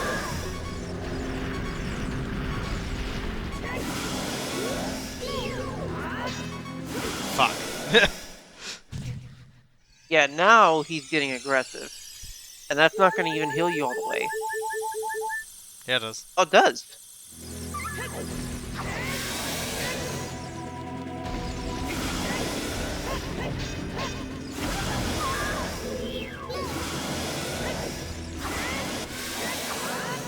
No, for crying out loud, stop screaming like a girl. She is a girl. Could you imagine if Zelda screamed like a quote-unquote man? Like, she's just over in the corner, you get hit. Oh! Oh god, wait. Fuck. This is bad. Shit! Oh god! Bad. I was trying to get back between his starts legs. It wasn't letting me. It starts you at the end of his at the end part of the boss, I believe, though. No, man, come on. Do I still have my fairy at least? No, I don't even get my fairy back? No. It acts as a checkpoint in the game. Basically a hard restart point. That's stupid. Also, you don't have your big Goron sword out anymore either. You have your Master Sword on. It's fine. I'll just equip it once I get to that one fight. I guess I should leave it on until I get past the redeads as well.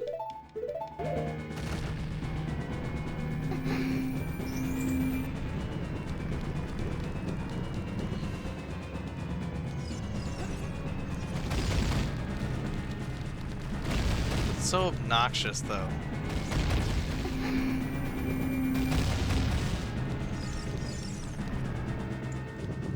Like, the game just wasn't letting me run through his legs anymore.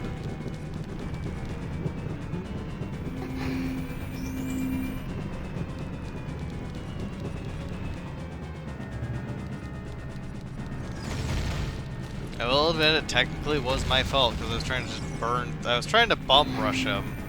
But still, like, come on. It was just not letting me use my tactic anymore.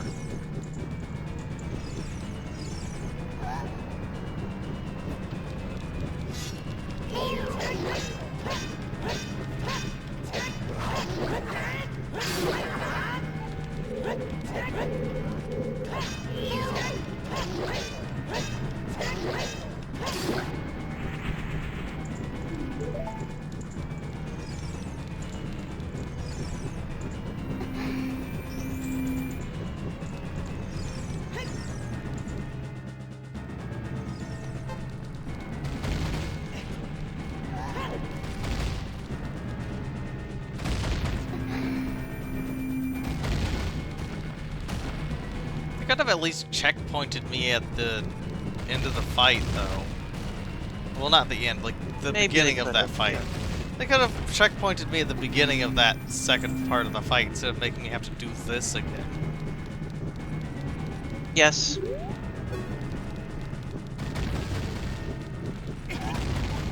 Zelda, shut up, let's move.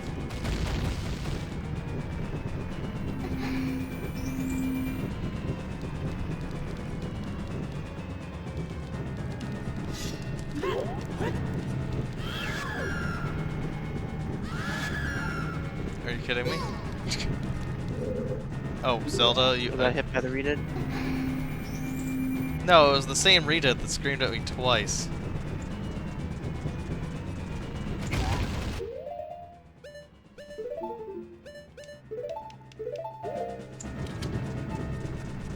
I wonder if Nader's love will actually protect me in this final fight. Guess I could find out. I would imagine it does.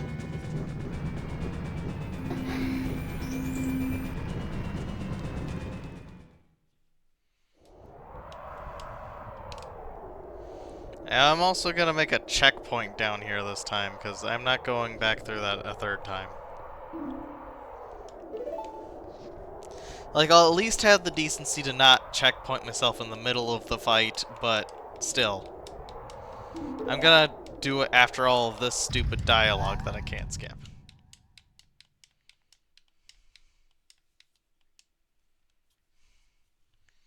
Like, I'll checkpoint it here.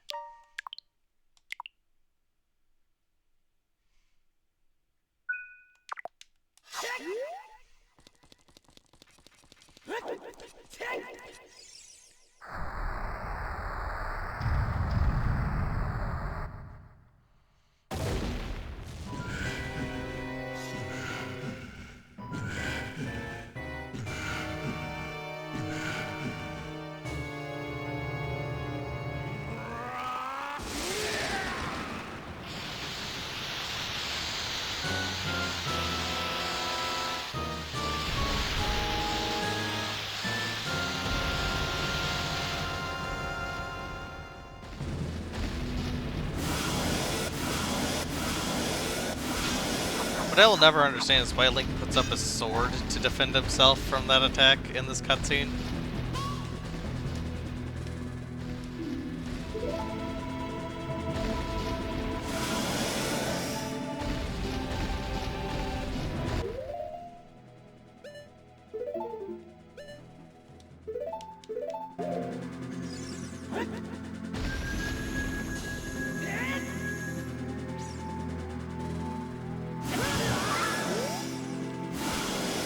Instantly nailed in the face by a...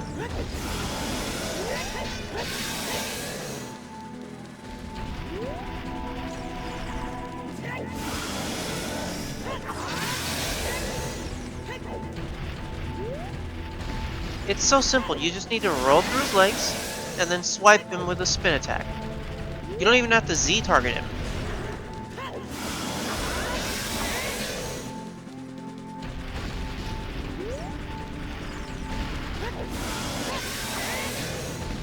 I'm trying to make the fight faster by jump slashing it.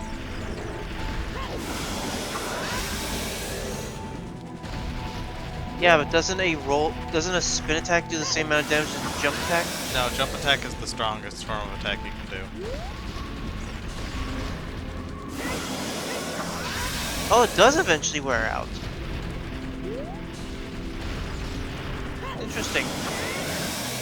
I mean, with this new method I'm doing, I don't think I need it. Not to mention, he basically spawn camped me the last time I tried to use it.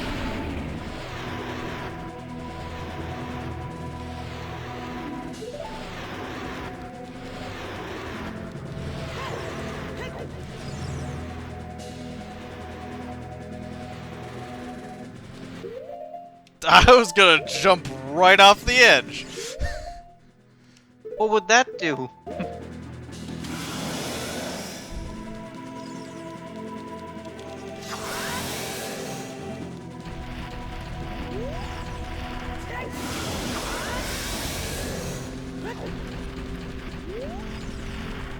Oh, there's fairies!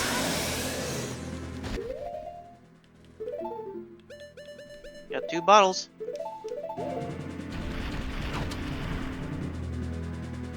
Yoink. Now you're gonna bum rush it again, aren't you? Nah. I've learned my lesson. I'm gonna equip things that shouldn't be too bad to, accidentally use, though. Your pull shot's gonna be something you don't want to accidentally use because it puts you into first person. Well, a bomb is definitely not something I want to use. But I can escape out of the hookshot one faster than I can do the arrow one.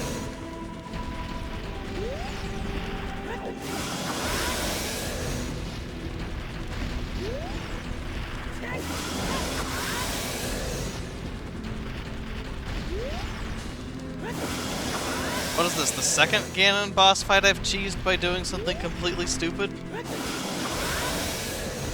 What was the first one? Skyward Sword.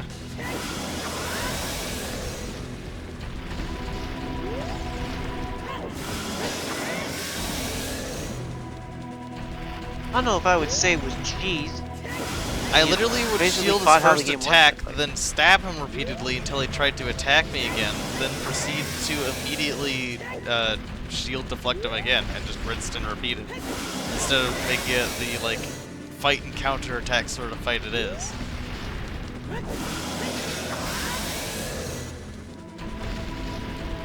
This one, I'm literally just basically bum rushing him the entire time. Because I told you you could roll under his legs, and you don't have to Z-target it. That was the mistake you kept making, was that you were trying to Z-target him.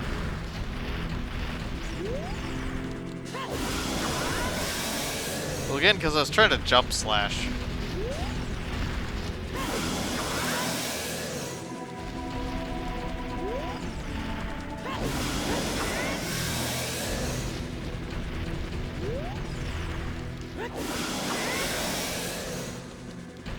Damn, this is taking a while. Okay. Well, I mean, he is the final boss, and he takes a crap ton of health. Like a ridiculous amount.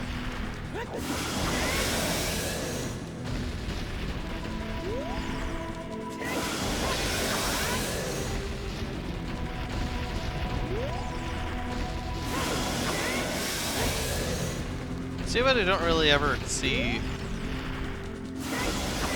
this version of Ganon again, because he looks kind of like half boar, half goat, sort of. And his other, like, humanoid boar appearances, he's more pig than anything. That's because that's how he always appears. This particular version of him, they really made his design and imposing, like, boarness a lot more prevalent in the Smash Bros. Ultimate version of the fight. Oh my god, could you die already? But I don't like the fact you can only attack him from the back.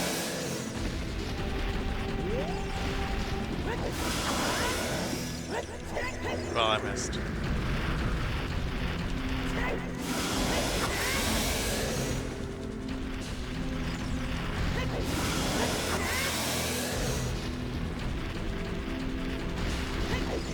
Ow! Okay. Rude. He like sideswiped me. My god!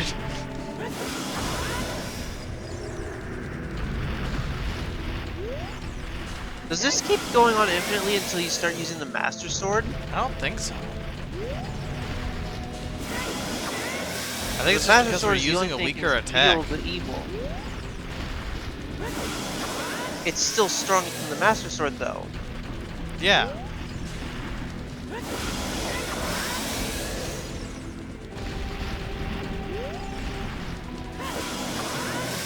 Technically, the only hit you have to worry about doing is the final one, I think. Maybe I'll try it once. I'll swap once.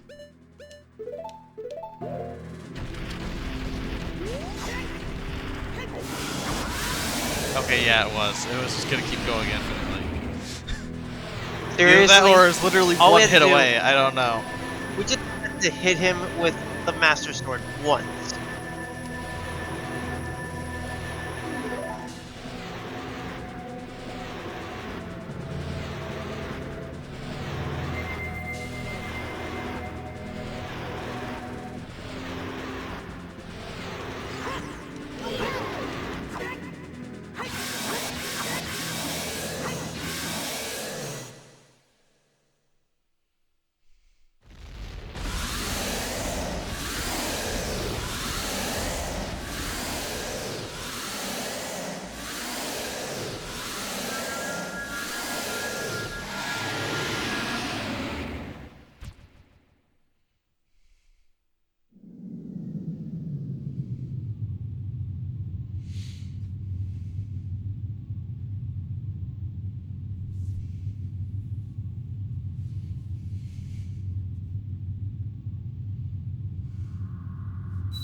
That means we're done with this.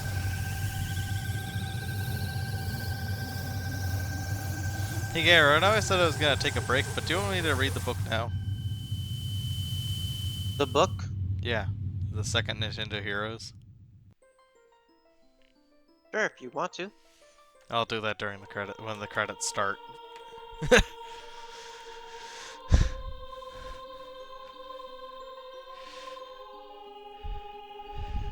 Let's see, where did I put that thing? Ah, there it is. Someday when this seal is broken. Foreshadowing! And that's exactly what he does in that, too. That's exactly what he does in Wind Waker. He exterminates their descendants. Well, no, he doesn't. Otherwise, we'd have a third branching path on our hands.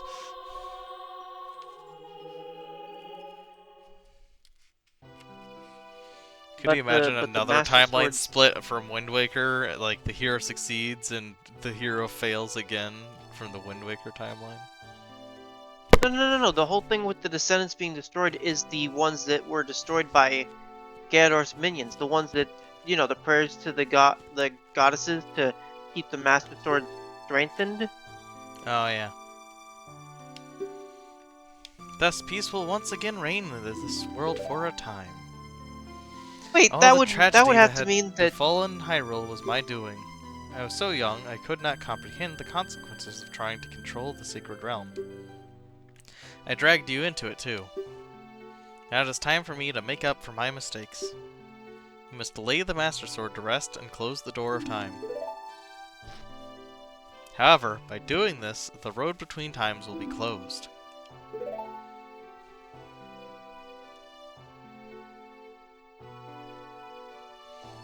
Give me the Ocarina. Give me! Give it to me! As a sage, I could return you to your original time with it.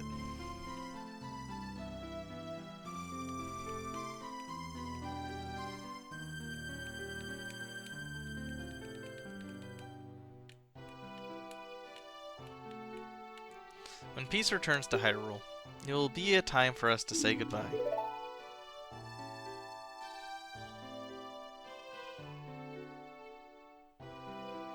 Now, go home. Regain your lost time. Home, where you're supposed to be, the way you're supposed to be.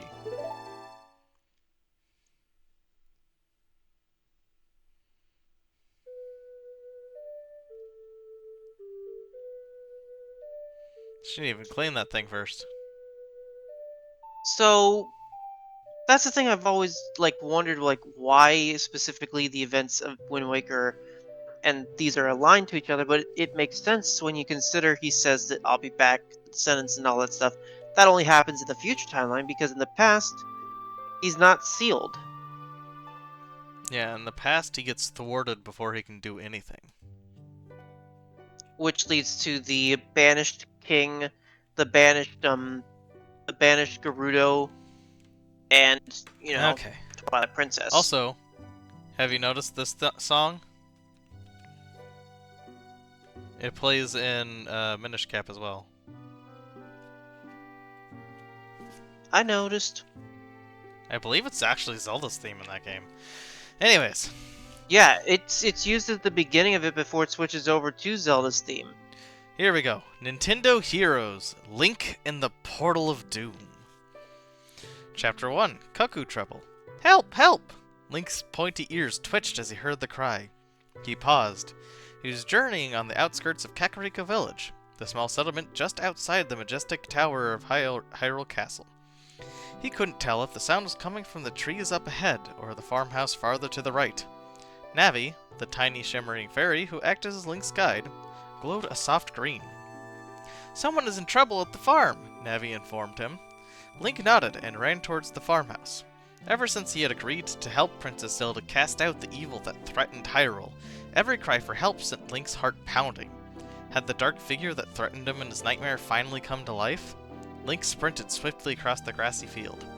The cry came from a distraught-looking farmer, a skinny man dressed in well-worn overalls. He stood in front of a rickety pen made of spindly logs. "Are you in danger?" Link asked him. "It's my cuckoos," the farmer wailed. "They've all disappeared." Link sighed. It seemed like none of the villagers could keep track of those brainless birds. "They've probably just wandered off," Link told him. But the farmer shook his head. Not my cuckoos. Something terrible has happened. I can feel it. He glanced into the woods behind the farm. I bet it's wolves. Link looks towards the trees. The farmer could be right. And if wolves were threatening the village, it was his duty to find out. Link patted the sword at his side.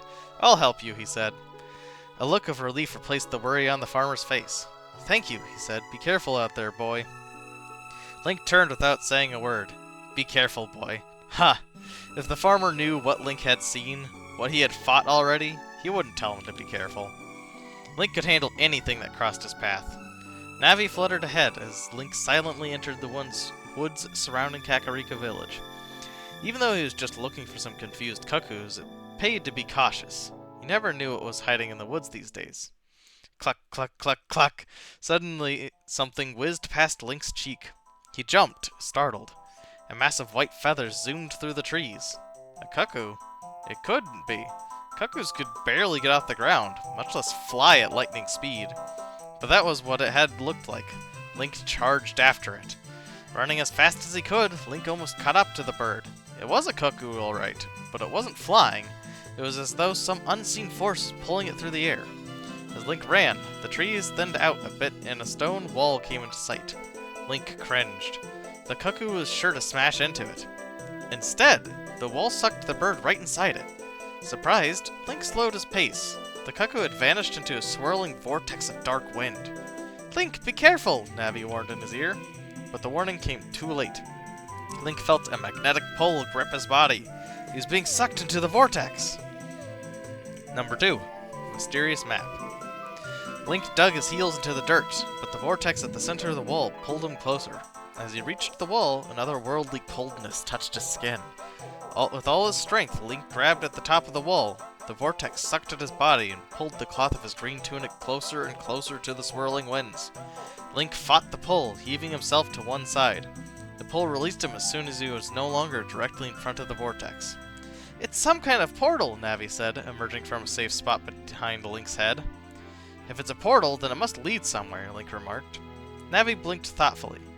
Link's fairy guide knew just about every inch of Hyrule. It is unnatural, she said finally. It seems to lead to another dimension. Link remembered the strange chill he had felt. Probably not a nice one, he said. For a second, he felt sorry for the cuckoos. This thing's a menace. Isn't there some way to close it? Some kind of door or something? Look closer, Navi instructed. Link stepped back from the wall. An inscription had been carved into it, underneath where Link's hands had just rested. Below the words was what looked like a map of Hyrule. It's ancient Hylian, Link said. I can't read it. He frowned. Maybe the map would be more useful. As he examined it more closely, Link noticed the 5 musical notes, each marked with a different number, dotted the map. It was interesting, but it didn't show him how to close the portal. Hoot hoot.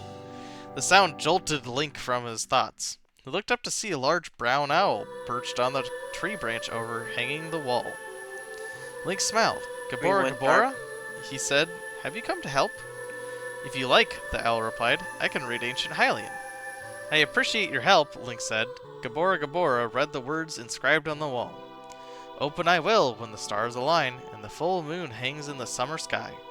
A door to a world beyond this world, a world of danger, terror, and strife. Close I will when the song is played, close till the stars align once more. Link frowned. Navi was right. The portal led to another dimension, and from the inscription, it did not sound like a good place to visit. Link thought of the inscription's words again. Somehow, astral convergence must have opened the portal, and the only way to close it was with a song? What song? Link wondered. Link's eyes strayed to the map. The 5 musical notes seemed to leap out at him. The map is the key, Link said. It leads to the song. There must be 5 parts to it, one part for each musical note on the map. Link took a rolled-up piece of parchment from inside the pack he carried with him. He searched the ground until he found a piece of soft black rock. Then he placed the parchment over the map and began to rub with the rock. An imprint of the map began to appear. Gabora Gabora nodded approvingly. Very smart, the owl said. Link tucked the map inside his pack. He had pledged to help Princess Zelda save Hyrule. This portal was definitely a threat to the land. He knew it wouldn't be long before the vortex started sucking in more than a few stray cuckoos. If the only way to close it was with a song, then Link would just have to find that song. Link looked up at the owl. Thank you, he said. You're welcome, replied Gabora Gabora. Just call me if you need me. Link marched back through the woods. Where are we going? Navi asked, fluttering around his face. We're going to find a song, Link replied. The first musical note on the map is in Hyrule Field. We may as well start there. Navi blinked in agreement, and the two continued on. Hyrule Field was a large stretch of land that took almost a day to cross. However, the musical note on the map appeared in the eastern portion of the field, and Link knew it wouldn't take too long to get there. Link and Navi quickly reached the field from Kakariko Village. While they walked through the field, the orange sun began sinking into the horizon. Ooh, got hit out of nowhere. Navi's wings began to beat quickly against Link's cheek. It will be dark soon, she said nervously. You must be careful. Rats, Link muttered. He should have known better. Hyrule Field was a safe place during the day, but dangerous creatures came out in the dark of night. Link had lost track of time while trying to figure out how to close the portal, but it was too late to turn back now. The darkness seemed to be falling more quickly now, as though some were speeding up time. We just need to get on the path, Link said. We'll be...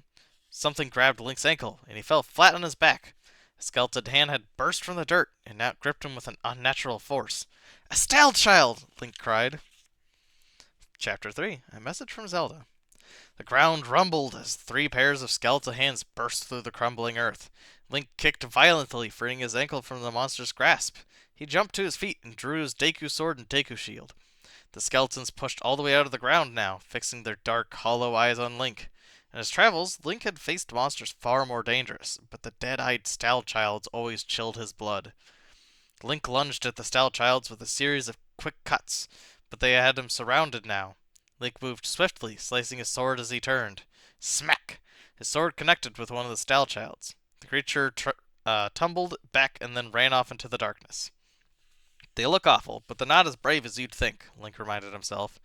He turned to face the other 2 monsters. Slash! Another Style Child reached out and clawed Link's body with a hand, slicing his green tunic and scratching his arm. Angry, Link struck back. The Style Child crumbled at his feet. Without stopping, Link swung his sword around, striking the last Style Child in the ribcage.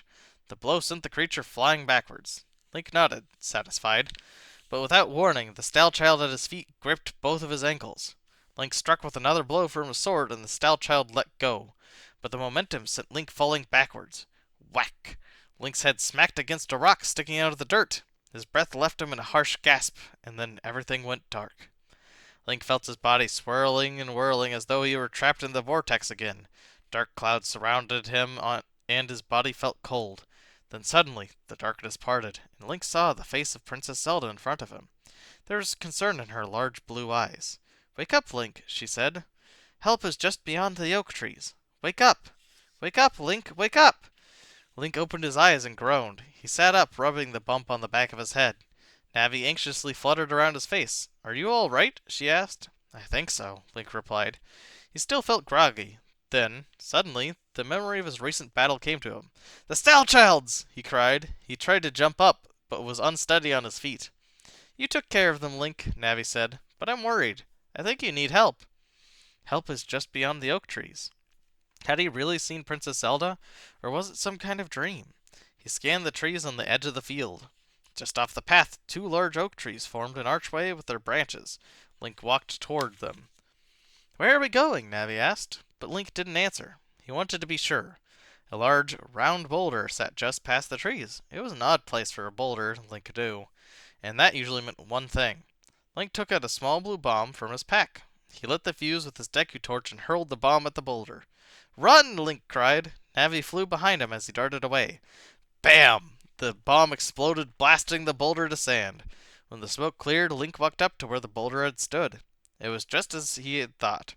The boulder had blocked a passage to an underground grotto. Link and Navi climbed down into the dark tunnel. The tunnel opened into a chamber filled with soft, glowing light. Water bubbled in a stone fountain at the back of the chamber. The glow came from 5 tiny fairies who darted among the flashing drops. They blinked with excitement when Link entered. You're hurt, one of them said. We can help you, said another. The fairies began to glow brighter. The white light washed over Link, and instantly the pain in his head was gone. He felt lighter, stronger, and as though he had just had a full night's sleep. Thank you, Link said. Princess Zelda said you would help me. The fairies blinked in response. Link turned to leave the grotto, but something made him stop. The fairies sang a simple tune, just 5 notes, but they kept repeating them.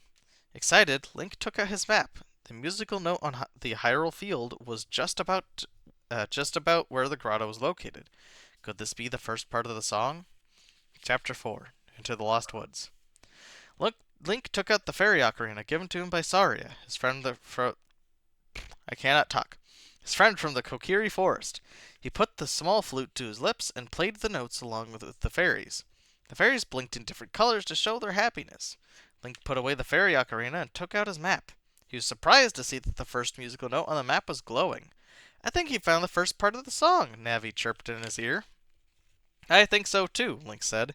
He put the ocarina and the map in his pack. Thank you so much. You've helped me more than you know, Link said to the fairies. Link and Navi emerged from the grotto and found that morning had dawned. Time had a funny way of passing when you were around fairies. Then again, he had no idea how long he had been unconscious. Link and Navi had to move fast. They were losing valuable time. The second part of the tune is in the Lost Woods, Link said. We'd better move fast. When Link reached Kokiri Forest, his home, the forest's elf-like inhabitants were just walking, leaving their homes to greet the early morning sunlight. Link nodded as he passed. There was no time to talk today. He was on a mission. The green leafy woods became darker and more crowded, and when they reached the Lost Woods, Link knew he had to be careful. He always thought the Kokiri Forest was a beautiful place, where sunlight reached down through the trees to coat everything in a warm glow. But today, the sun seemed to have overlooked the Lost Woods. Now the trees were a complicated maze of twists and turns. Link took out the map and studied it. The musical note was located in a small glade in the center of the woods. Link had planned out his route and then put away the map. Link marched through the woods, staying on the path until he came to a crossroad. He made a right turn, knowing it would lead him to the center. You seem to know exactly where you're going, Navi remarked. You don't need me to guide you. I always need you, Navi, Link said, smiling. Every Kokiri child received a fairy guide when they were young. Link had waited longer than usual for his, and he was happy to have her. They walked on, and Link made another turn. He replayed the tune of the fairies in his head. He didn't want to forget it. Thunk. The loud sound broke his train of thought. Thunk. Something whizzed past Link's ear, and he spun around. 2 Deku Scrubs ran towards them. The small brownish creatures had leafy tops and long snouts that enabled them to shoot Deku nuts at passerby. Link frowned. They must have strayed far from their home in the Deku tree. Link quickly raised his Deku shield. Thunk, thunk, thunk. The nuts harmlessly bounced off. Link jogged backwards, hoping to outrun the scrubs. They wouldn't give chase for long, he knew, and he didn't feel like engaging in another battle. He darted around the corner and then ran until he was sure the Deku Scrubs were far behind. When Link finally stopped, he looked around him. The path led in 2 directions, but which should he take? His encounter with the Deku Scrubs had confused him. Maybe I can help after all, Navi said. She flew towards the right path. Listen. Link followed Navi in the distance. He could hear a faint noise, like the sound of birds. Link jogged towards the sound. It had to be the second part of the song. He turned a corner and found the sound grew louder. Link, look out! Link stopped just as a Skulltula dropped down in front of his face. The creature looked like a giant spider with an image of a skull on its back. Its 6 red eyes glowing menacingly, and a foul-smelling liquid dripped from its sharp fangs. Link quickly ducked. It was no use attacking a Skulltula head-on. Its armored body was nearly impossible to pierce. Link somersaulted, landing on his feet just behind the Skulltula. He knew its soft underbelly was the only place it was vulnerable. Link quickly speared the creature. Now the Skulltula hung limply from its thread. Nasty business, Link said, shaking his head and remembering the bird's song. Thanks for the warning, Navi. Navi blinked. I think the birds are this way, Link. Link followed Navi, and the growing sound of the birds led them to a tree in the middle of a small glade. 5 birds sat on a branch, happily chirping the same 5 notes over and over again. Link checked the map. Sure enough, the second musical note began to glow. Link took out his ocarina and joined in. The birds flapped their wings, pleased with this accompaniment. Suddenly, the birds took flight. They had flew in a circle around Link's head, and then they flew out of the glade, as if beckoning Link to follow. Link chased after them. They finally perched on a bush near the tunnel that had been carved into the bottom of a hillside. It's some kind of shortcut, Navi told Link. They're trying to help. Link nodded to the birds. Thank you, he told them. Then he and Navi walked inside the tunnel. Chapter 5: The Road to Death Mountain. Link lit a Deku stick to light their way as they traveled through the tunnel. To his relief, the dark passageway held no nasty surprises. When they finally emerged, Link found himself standing in front of the marketplace. That's strange, Link remarked. Goron City, the next spot on the map, sits high atop Death Mountain. Why did the birds lead us here? Maybe there's something here you will need, Navi suggested. Link felt the right pocket of his tunic. It held about 100 rupees, all earned from helping others along in his past journeys. He scanned the crowded marketplace, which contained stalls that sold anything one could imagine. The glistening glass bottles at the front of the potions stall caught his eye. A healing potion would come in handy earlier, when he had banged his head. Link approached the stall and purchased a green potion for 30 rupees. The going rate, which is for magic, not health. He tucked it into his pack. His stomach was rumbling, so he spent a few more rupees on some bread and cheese. He wolfed down half of it, then put the rest in his pack to eat later in the journey. When he was done, he turned towards a tall mountain which rose in the distance, just past Hyrule Castle. It was Death Mountain. The mountain was the home to many dangers, including rolling boulders and strange creatures, but it was also home to the peaceful Gorons. It was there he would find the next part of the song. Link started to leave the marketplace, but something caught his eye in one of the stalls. Curious, he moved closer.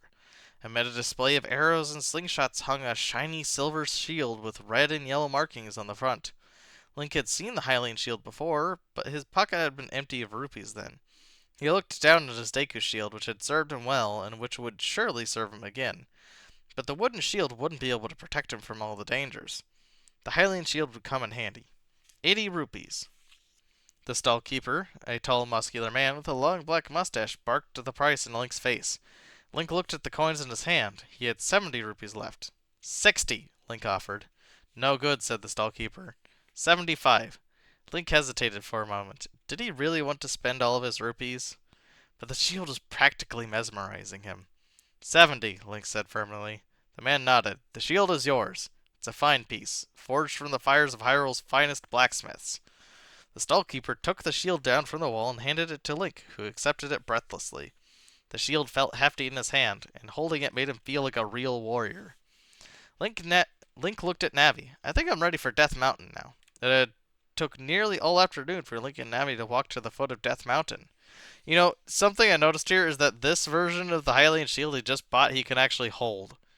Is this the origin of Majora's Mask's Hylian shield?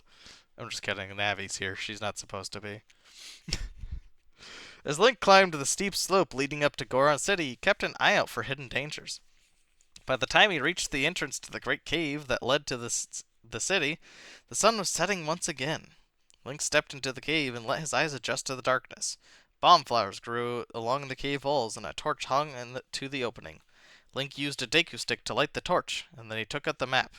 The spot on the map is not far from here, Link said. This should be easy. Link put the map back in his pack. When he looked up, he saw two large red eyes coming towards them from the darkness of the cave. Link held his torch in front of him. Two hideous four-legged creatures crawled up towards him. Tektites! Link cried. Chapter 6. Goron's Rock. Link thought quickly. One bite from a Tektite could cause excruciating pain or worse. He didn't want to get close enough for swordplay. Link leaned the torch against the cave wall and drew his fairy bow. And arrows, and strung an arrow in the bow, took aim, and let it fly. Zing! The arrow hit its mark. The creatures squealed and skittered away. Angered, the other Tektite charged towards Link. Keeping a steady hand, Link strung another arrow. The Tektite came closer and closer. Zing! The arrow hit its mark again, and the Tektite crumpled to the floor of the cave. Link picked up the torch cautiously and stepped over the fallen creature, then ran ahead into the cave. Like, some of these things are so accurate. And then, like, he has the Hold on fairy a bow. second, though. Yeah, how does he have the fairy bow? Like, so much of this is like completely accurate, and then like some parts of this are not. Like, staying on the path to not have the Stout Children appear is a thing. Him getting a Hylian shield he can carry technically is in Majora's Mask, and the fairy bow he shouldn't have. Navi shouldn't be here, but like, huh? Hold on a second here. Hold on a second. I just thought of something.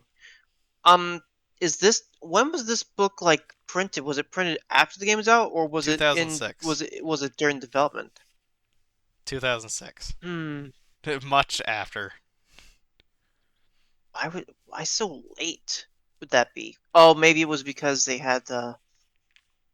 Was it the Master Quest? I think that was on the GameCube. I think so. I think that's around that time. He and So they Navi probably hadn't. released it as like a. It's not really a tie-in book. Well, I'm not saying it's a time book. I mean, maybe it's using elements that were in the original script that were cut. Potentially, I don't know.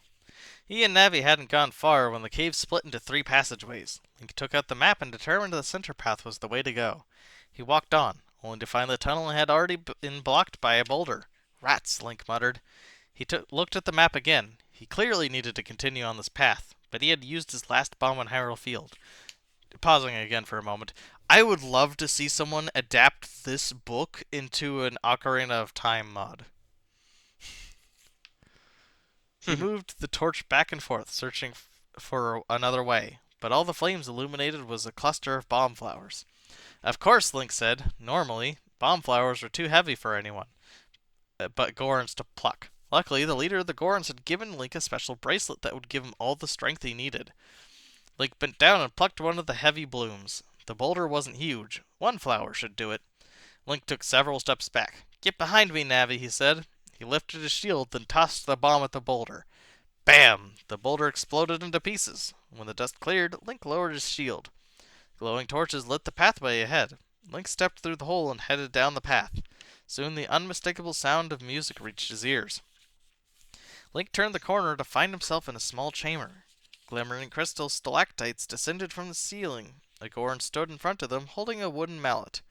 The sight of the Gorons always intrigued Link. They were large people with round, yellowish bodies that looked like they had been carved from stone. Their heads were smooth and pointy, and most Gorons had rocky ridges going down their back. Their large, dark eyes revealed their kindness. This Goron smiled when he saw Link. Do you like my music? He asked. I am practicing to play at the big feast tonight. Link smiled, imagining a Goron feast. Gorons love to eat one thing: rocks. I do like your music, Link said. May I hear it again? Sure, said the Goron. He began to hit the crystals with the mallet, playing 5 notes over and over again. Link looked at the map, and the third musical note began to glow. It was the third part of the song. Link took up the fairy ocarina and joined in. He played the tune over and over until he had memorized it. The Goron was pleased. You must come to the feast. You make good music. You will be our guest. Link was about to say no when he realized how tired he was.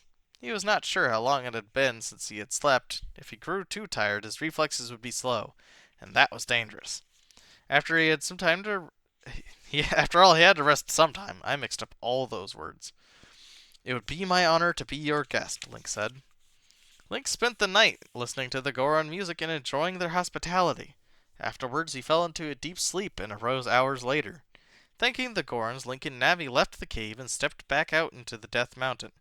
The rising sun streaked the sky with shades of orange and gold. Good, it's early, Link said. The map showed the fourth part of the song was located in Dodongo's cavern. Even though Link had defeated the Dodongos, the dinosaur-like people who inhabited the cave, it would still be better to go there in the daytime. The cavern was now much safer, but memories of the Dodongos still made him shudder. After a long trek, Link and Navi found the entrance to the cavern and stepped inside the first chamber. According to the map, the song was located just 2 chambers away. If all was clear, he should have the fourth part of the song in no time. Link crossed the first chamber and found a ladder that led up to the next level. When he reached the top, a green snout stared down at him. For a second, Link froze with fear. He was face to face with a Lizalfos. Hiss! The Lizalfos stuck out its red tongue. Startled, Link fell backwards through the air. He landed back on the chamber floor with a thud. Before he could get to his feet, the Lizalfos jumped down on top of him. Chapter 7. Danger in Dodongo's Cavern. Link rolled away as quickly as he could, but the Lizalfos was faster. Slash! The reptilian creature managed to strike Link's leg with a sword. Link winced in pain and rolled away. He had fought Lizalfos before, and knew that these creatures were impossible to defeat unless he could slow them down. A Deku Nut usually did the trick, but he had no time. The Lizalfos charged at him once more. His sword raised, thinking quickly, Link plucked a bomb flower that was growing in the chamber and tossed it. The Lizalfos quickly dodged it, but the explosion created a moment of smoke and confusion. Link took the opportunity to grab his fairy slingshot and a Deku Nut from his pack. As soon as the Lizalfos was visible, he let fly a Deku Nut. The nut hit the Lizalfos' armored chest with a smack, exploding in a flash of bright light. The light had a strange effect on the Lizalfos, and it froze for a moment. And a moment was all Link needed. He drew his sword, ignoring the pain in his leg, and lunged at the Lizalfos. He struck before the Lizalfos could attack again. Panting in pain, Link climbed up the ladder again. Once he got to the top, he stopped, exhausted. Link, you must attend to your leg, Navi warned. Link nodded, grateful he had bought the potion in the marketplace. He'd have to thank the birds in the Lost Woods. Link took the bottle of green liquid from his pack. He uncorked the bottle, then raised it to his lips. Whack! Something flew past Link's face, knocking the bottle out of his hands. Link watched helplessly as the bottle fell to the stone floor and the green liquid spilled out. He looked around. What had just happened? Then he noticed two geese hovering in the chamber ceiling, flapping their bat-like wings. Link grabbed another Deku Nut and loaded his slingshot. Navi took cover behind Link. Ping! He had hit one of the geese, knocking it to the floor. As Link reached for another Deku Nut, the other geese flew in angry circles around the room. The creature flew right into a torch, which set its body alight with a red glow. It had transformed into a fire geese. Link reached for his Hylian shield, but he found he no longer carried it. I must have lost it when I fell down the ladder, Link realized. He grabbed his Deku shield, but he knew the wood wouldn't do much against the geese's fire attack. Whoosh! The flames erupted from the fire geese, scorching the Deku shield. The heat burned Link's face, making him suddenly dizzy. Link jumped up and threw down the shield. He'd have to take down the geese fast. He aimed the Deku Nut. Bam! Link hit the fire geese just as it readied for another attack. Flushed and lightheaded, Link sank to the floor. The pain in his leg was worse now, and his potion was gone. He had no idea how to heal it. He wasn't even sure if he could stand. He lowered his head, exhausted and defeated. I'm sorry, Princess, Link whispered. I have failed you. Chapter 8. A Tie to the Princess. In Hyrule Castle, Princess Zelda walked through the lush gardens. Her mind had been troubled lately with nightmares of the evil that threatened her kingdom. She knew that Link was Hyrule's only hope, and her thoughts never strayed far from him. She felt a special connection with the boy from the forest. Impa, Zelda's protector, walked a few paces behind the princess everywhere she went. The tall Sheikah was a stern figure with short hair, muscular limbs, and armored costume, but she had a soft spot when it came to her charge. Zelda bent down to sniff a white rose. The faint sweet scent normally filled her with calm, but instead she jumped back, a look of terror in her eyes. Princess, what is it? Impa asked. It's Link, she said. Something is very wrong. I can feel it. Impa looked over the castle walls, her eyes clouding with concern. This land is changing, she said. There are dangers at every turn. Zelda closed her eyes and tried to concentrate on Link. If she tried hard enough, she could sense him, feel what he was feeling, even see what he was seeing. Pain, darkness, hopelessness. Zelda gasped as these emotions flowed over her. But through it all, a small light shined. Perhaps things weren't so hopeless after all. Zelda began to sing her lullaby, as her sweet voice carried over the gardens. Hear me, Link, Zelda pleaded silently. Hear my song. Chapter 9. A Hidden Help. Back into Dongo's cavern, Navi landed softly on Link's shoulders. I will go for help, she said. Don't worry, Link. The voice of the fairy sounded faint in Link's ear. He felt sleepy, like his body was going numb. And then he heard Zelda's lullaby, sung in her own voice. It seemed to drift through the cavern. Do you hear that, Navi? Link asked. It's the princess. Navi blinked nervously. I didn't hear anything, Link. Are you sure? Link closed his eyes. Was he sure? The sound of the princess's voice danced through his mind. He took the ocarina from his pack. His breath was weak, but he felt compelled to play the tune. As Link played, a soft glowing light filled the chamber. One of the stone walls began to tremble. To Link's amazement, the wall began to shift to the side. A bright blue light streamed from behind the wall. Link lowered the ocarina and shaded his eyes. He could make out a figure in the light. It was a fairy! Unlike Navi, this fairy was taller than Link. It was difficult to make out the details in the blue glow, but he saw a light blue gown and a beautiful face with blue eyes. That is more reminiscent of like a Link to the Past's fairies than Ocarina of Time's, but I'm sure she didn't want to Tracy West didn't want to describe the scantily clad, barely covered in vines great fairies from Ocarina of Time. Of course. The fairy said nothing, but she didn't have to. Link felt the blue light washing over him. It was stronger than any fairy healing energy he had felt before. The pain in his leg and the throbbing in his head all washed away with the light.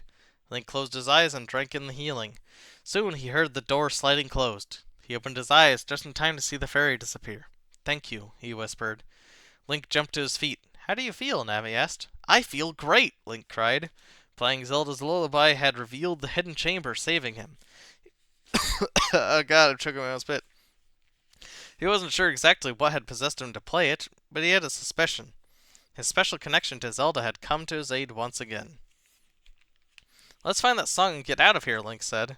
"We've just got to reach one more chamber." Link cautiously walked through the next doorway, his sword drawn. There were no Lizalfos, no Keys, no dangerous creatures, but there was no song either. Link frowned. "I don't hear anything," he said. "Listen," Navi told him. Link slowed his breathing, trying to hear some kind of sound. First he couldn't hear anything, but then a faint melody reached his ears. 5 notes repeating over and over, just like the other songs. But where was the sound coming from?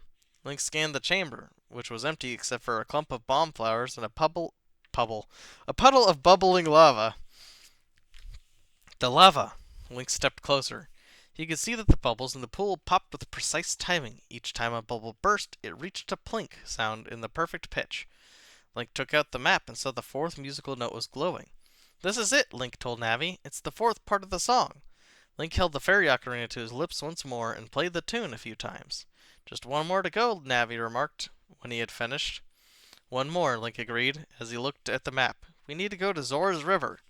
Link and Navi headed out of the cavern, the same way they had come in. When they reached the spot where Link had fought the Lizalfos, he found the Hylian shield.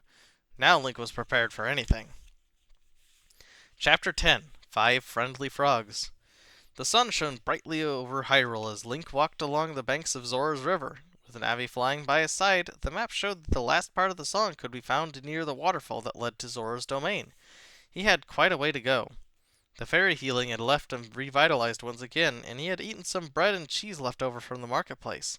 With the Hylian shield once again slung over his back, he felt more confident about what lay ahead. The bubbling blue waters of Zora's rivers were a lot nicer than the dank caverns of Death Mountain. Link knelt down and drank deeply from the cool water. It tasted delicious. Link wiped his mouth with the sleeve of his tunic. The Zoras, a race of fish-like people, guarded the waters of Hyrule, keeping them clean and pure. Link was grateful that the evil threatening the land had not reached them yet.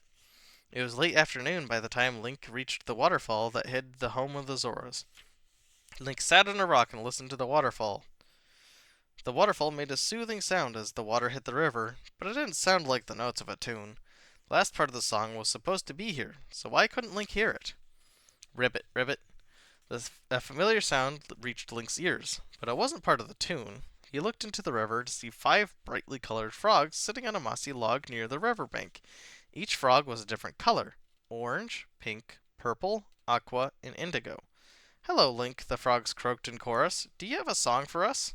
Link smiled. He had encountered the frogs before. They loved to hear music, especially music Link played on his ocarina. "I do have a new song," Link said, "but it's not finished yet." Link took out the fairy ocarina and played the 4 parts of the tune he had learned so far. The notes floated across the river, joining together to form an eerie yet beautiful tune. The frogs croaked happily when Link finished. "We have heard that song before," the frogs said. "When you play, it is most beautiful." "Thank you," Link replied, "but I don't know the ending yet." "We do," the frogs said. "You do?" Link asked. "So the map was right after all." "Yes," the frogs answered. "Listen." Link listened to their song and then repeated it on his ocarina. When he took out the map, he saw the last musical note glowing on the page. Navi happily flapped her wings. "Link, you've done it!" she cried. "We can go close the portal now." Link walked down the river's edge to thank the frogs. "You've helped me, though." God, I can't read tonight. "You've helped me more than you will know," he told them. "You're welcome," the frogs croaked in reply. Link started to put the ocarina in his pack. Without warning, a round rock flew out of the river. It smacked into the ocarina, causing Link to lose his grip. He watched helplessly as the ocarina flew across the river and then sank into the water. Without the ocarina, Link would not be able to close the portal or play Zelda's lullaby if he was in trouble. He could not let it go. He swiftly stripped himself of his pack and his weapons and then dove into the water. Be careful, Link, Navi called after him. Link could see the little flute sinking into the deep water in front of him. He reached out to grab it, and a sticky purple tentacle wrapped around his arm and pulled him underwater. Chapter 11. I think there's 2 chapters left. Link struggled to free himself from the tentacle. The face of a deadly Octorok glared at him with green eyes. Now I know where that rock came from, Link realized. Octoroks had long tube-shaped mouths, and they shot rocks from them like weapons. Link managed to shake off the tentacle. His lungs felt like they would burst. He swam to the top of the water and gasped for air. The Octorok grabbed his leg, but this time Link was ready. He reached for his sword. It wasn't there. Link cringed as he remembered he had left his weapons on the riverbank. The Octorok dragged him into the water again. Link kicked violently, but the Octorok's grasp was tight. The purple creature had 8 tentacles, each of them equally strong. Angry, Link kicked harder. The tentacle unfurled, and Link swam to the top of the river. When he reached the surface, he gasped for breath. He had to swim to the bank to reach his weapons. It was his only hope. He turned to the shore, but the Octorok grabbed his ankle. Link groaned. With each attack from the Octorok, he felt weaker. Link, look up! Navi cried. As the Octorok pulled him under, Link looked up to see his sword dropping down from the sky. He reached up and grabbed it just before he was pulled under. Finally, a fair fight, Link told himself. He attacked the Octorok with one quick motion. The tentacle released its grip, and the frightened Octorok swam away. Link swam to the surface again. Where had the sword come from? Navi was too small to carry it, and then he saw the brown bird circling overhead. Hello, Link, said Gabora Gabora. I thought you might need some help. Would you like a ride? 1 minute, Link replied. I need to get something. Link dove back under the water. The ocarina rested on a rock at the bottom of the river. He swam down and retrieved it, then swam back to shore. The warm sun felt good in his wet body. He wrung out his tunic, and Gabora Gabora settled on a tree branch next to him. Navi tells me you have found all the parts of the song, the owl said. Link nodded. I can close the portal now. There is no time to waste, Gabora Gabora said. The portal is growing stronger. Link put his pack and weapons back on. How about a ride, then? He asked. Certainly, the owl said. Just grab onto my talons. Navi hopped on Link's shoulder as Link grabbed the owl's strong talons. Link nodded goodbye to the frogs as Gabora Gabora flew away. Ribbit, ribbit, they croaked together in farewell. The owl flew swiftly over Hyrule. The warm breeze dried out Link's wet hair and tunic. When the owl landed in the center of Kakariko Village, Link saw the villagers were fleeing their homes. Leave this place, an old man said to him. There is an evil in the woods, said a younger girl. So the owl was right. The vortex was growing stronger. Be careful, Link, Navi said. You almost got sucked in last time. That's because I approached the portal head-on, Link reminded her. If we approach from the side, we should be fine. The villagers watched, amazed as Link bravely headed into the woods. Soon he felt the portal's pull. The sound of the rushing winds of the vortex blanketed the forest. Link stepped closer, cautiously and slowly. Navi flew just behind his head. Gabora Gabora flew above them, going from branch to branch. When the stone wall came into view, Link made sure to stay out of the portal's direct pull. When he was a few feet away, he took out the ocarina. Time to close the door, he said as he began playing the notes he had learned on his journey. As the first note sounded, the pull from the vortex grew suddenly stronger. The unexpected surge in power caught Link off guard. He felt the pull lift him off his feet. Navi! Oh god, my brain. Link! Navi cried. Holy shit. I said the wrong name. Chapter 12. Inside the Vortex. The ocarina fell to the ground. Link tried to resist, but the vortex pulled him inside the portal. It felt like a million strong hands had control of his body. He grabbed the edge of the portal, but the pull was too powerful this time. He gasped as the vortex sucked him inside. No! Link yelled with all his might. His whole body was inside the portal now. But with one last attempt, he managed to grip a small part of the wall with both hands. The swirling winds of the vortex roared around his body. Inside the wind, he could hear cries of fear and despair. The unearthly cold began to creep over his body, freezing his legs, his feet, and then his legs. He had to hold on. He could not give up. Princess Zelda was counting on him. He had to return to Hyrule. I will not fail you, Princess, Link swore silently as the cold crept closer to his face and hands. Once the evil chill reached his fingers, he knew he would not be able to hold on any longer. Link, hang on! A strong, familiar voice echoed in his head. Suddenly, a strong hand gripped his. The hands heaved mightily, jerking the first half of Link's body out of the vortex. He took mighty gulps of clean, warm air. Impa, Zelda's guard, now gripped both of Link's hands. Zelda nodded at Link as Impa gave another mighty pull. Link flew out of the portal, knocking Impa to the ground. It was then that Link noticed the strong rope tied around Impa's waist. Link, the ocarina, Zelda called. As the warmth returned to Link's body, his mind felt clearer. He spotted the ocarina within reach on the ground. Impa secured her arms around Link's waist, and with his hands free, Link was able to grab the ocarina. Link knew just what to do. He put the ocarina to his lips and played the song. The pull grew stronger again, but Link played on. Then something different happened. The more Link played, the weaker the pull the vortex became. The sound of the roaring winds became fainter and fainter. With the last 5 notes, the swirling winds stopped. The hole in the wall closed, and an eerie quiet descended over the woods. Exhausted, Link put down the ocarina and rose to his feet. Thank you, Impa, he said. But how did you... Princess Zelda smiled at Link. You are too important to Hyrule, Link, she said. We couldn't lose you to another dimension. Thank you, Link said, looking down at his boots. He always felt slightly awed in the presence of the princess. Navi flew down and fluttered near his face as Gabora Gabora perched on top of a tree branch next to Link. Impa untied the rope from around her waist. The other end was tied around a thick tree. Oh, thanks to you all, Link said. If you hadn't helped, Link shuddered.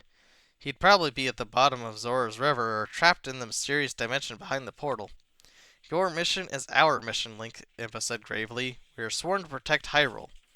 Link looked around the woods. Through the treetops of the trees, he could see the sun shining in the bright blue sky.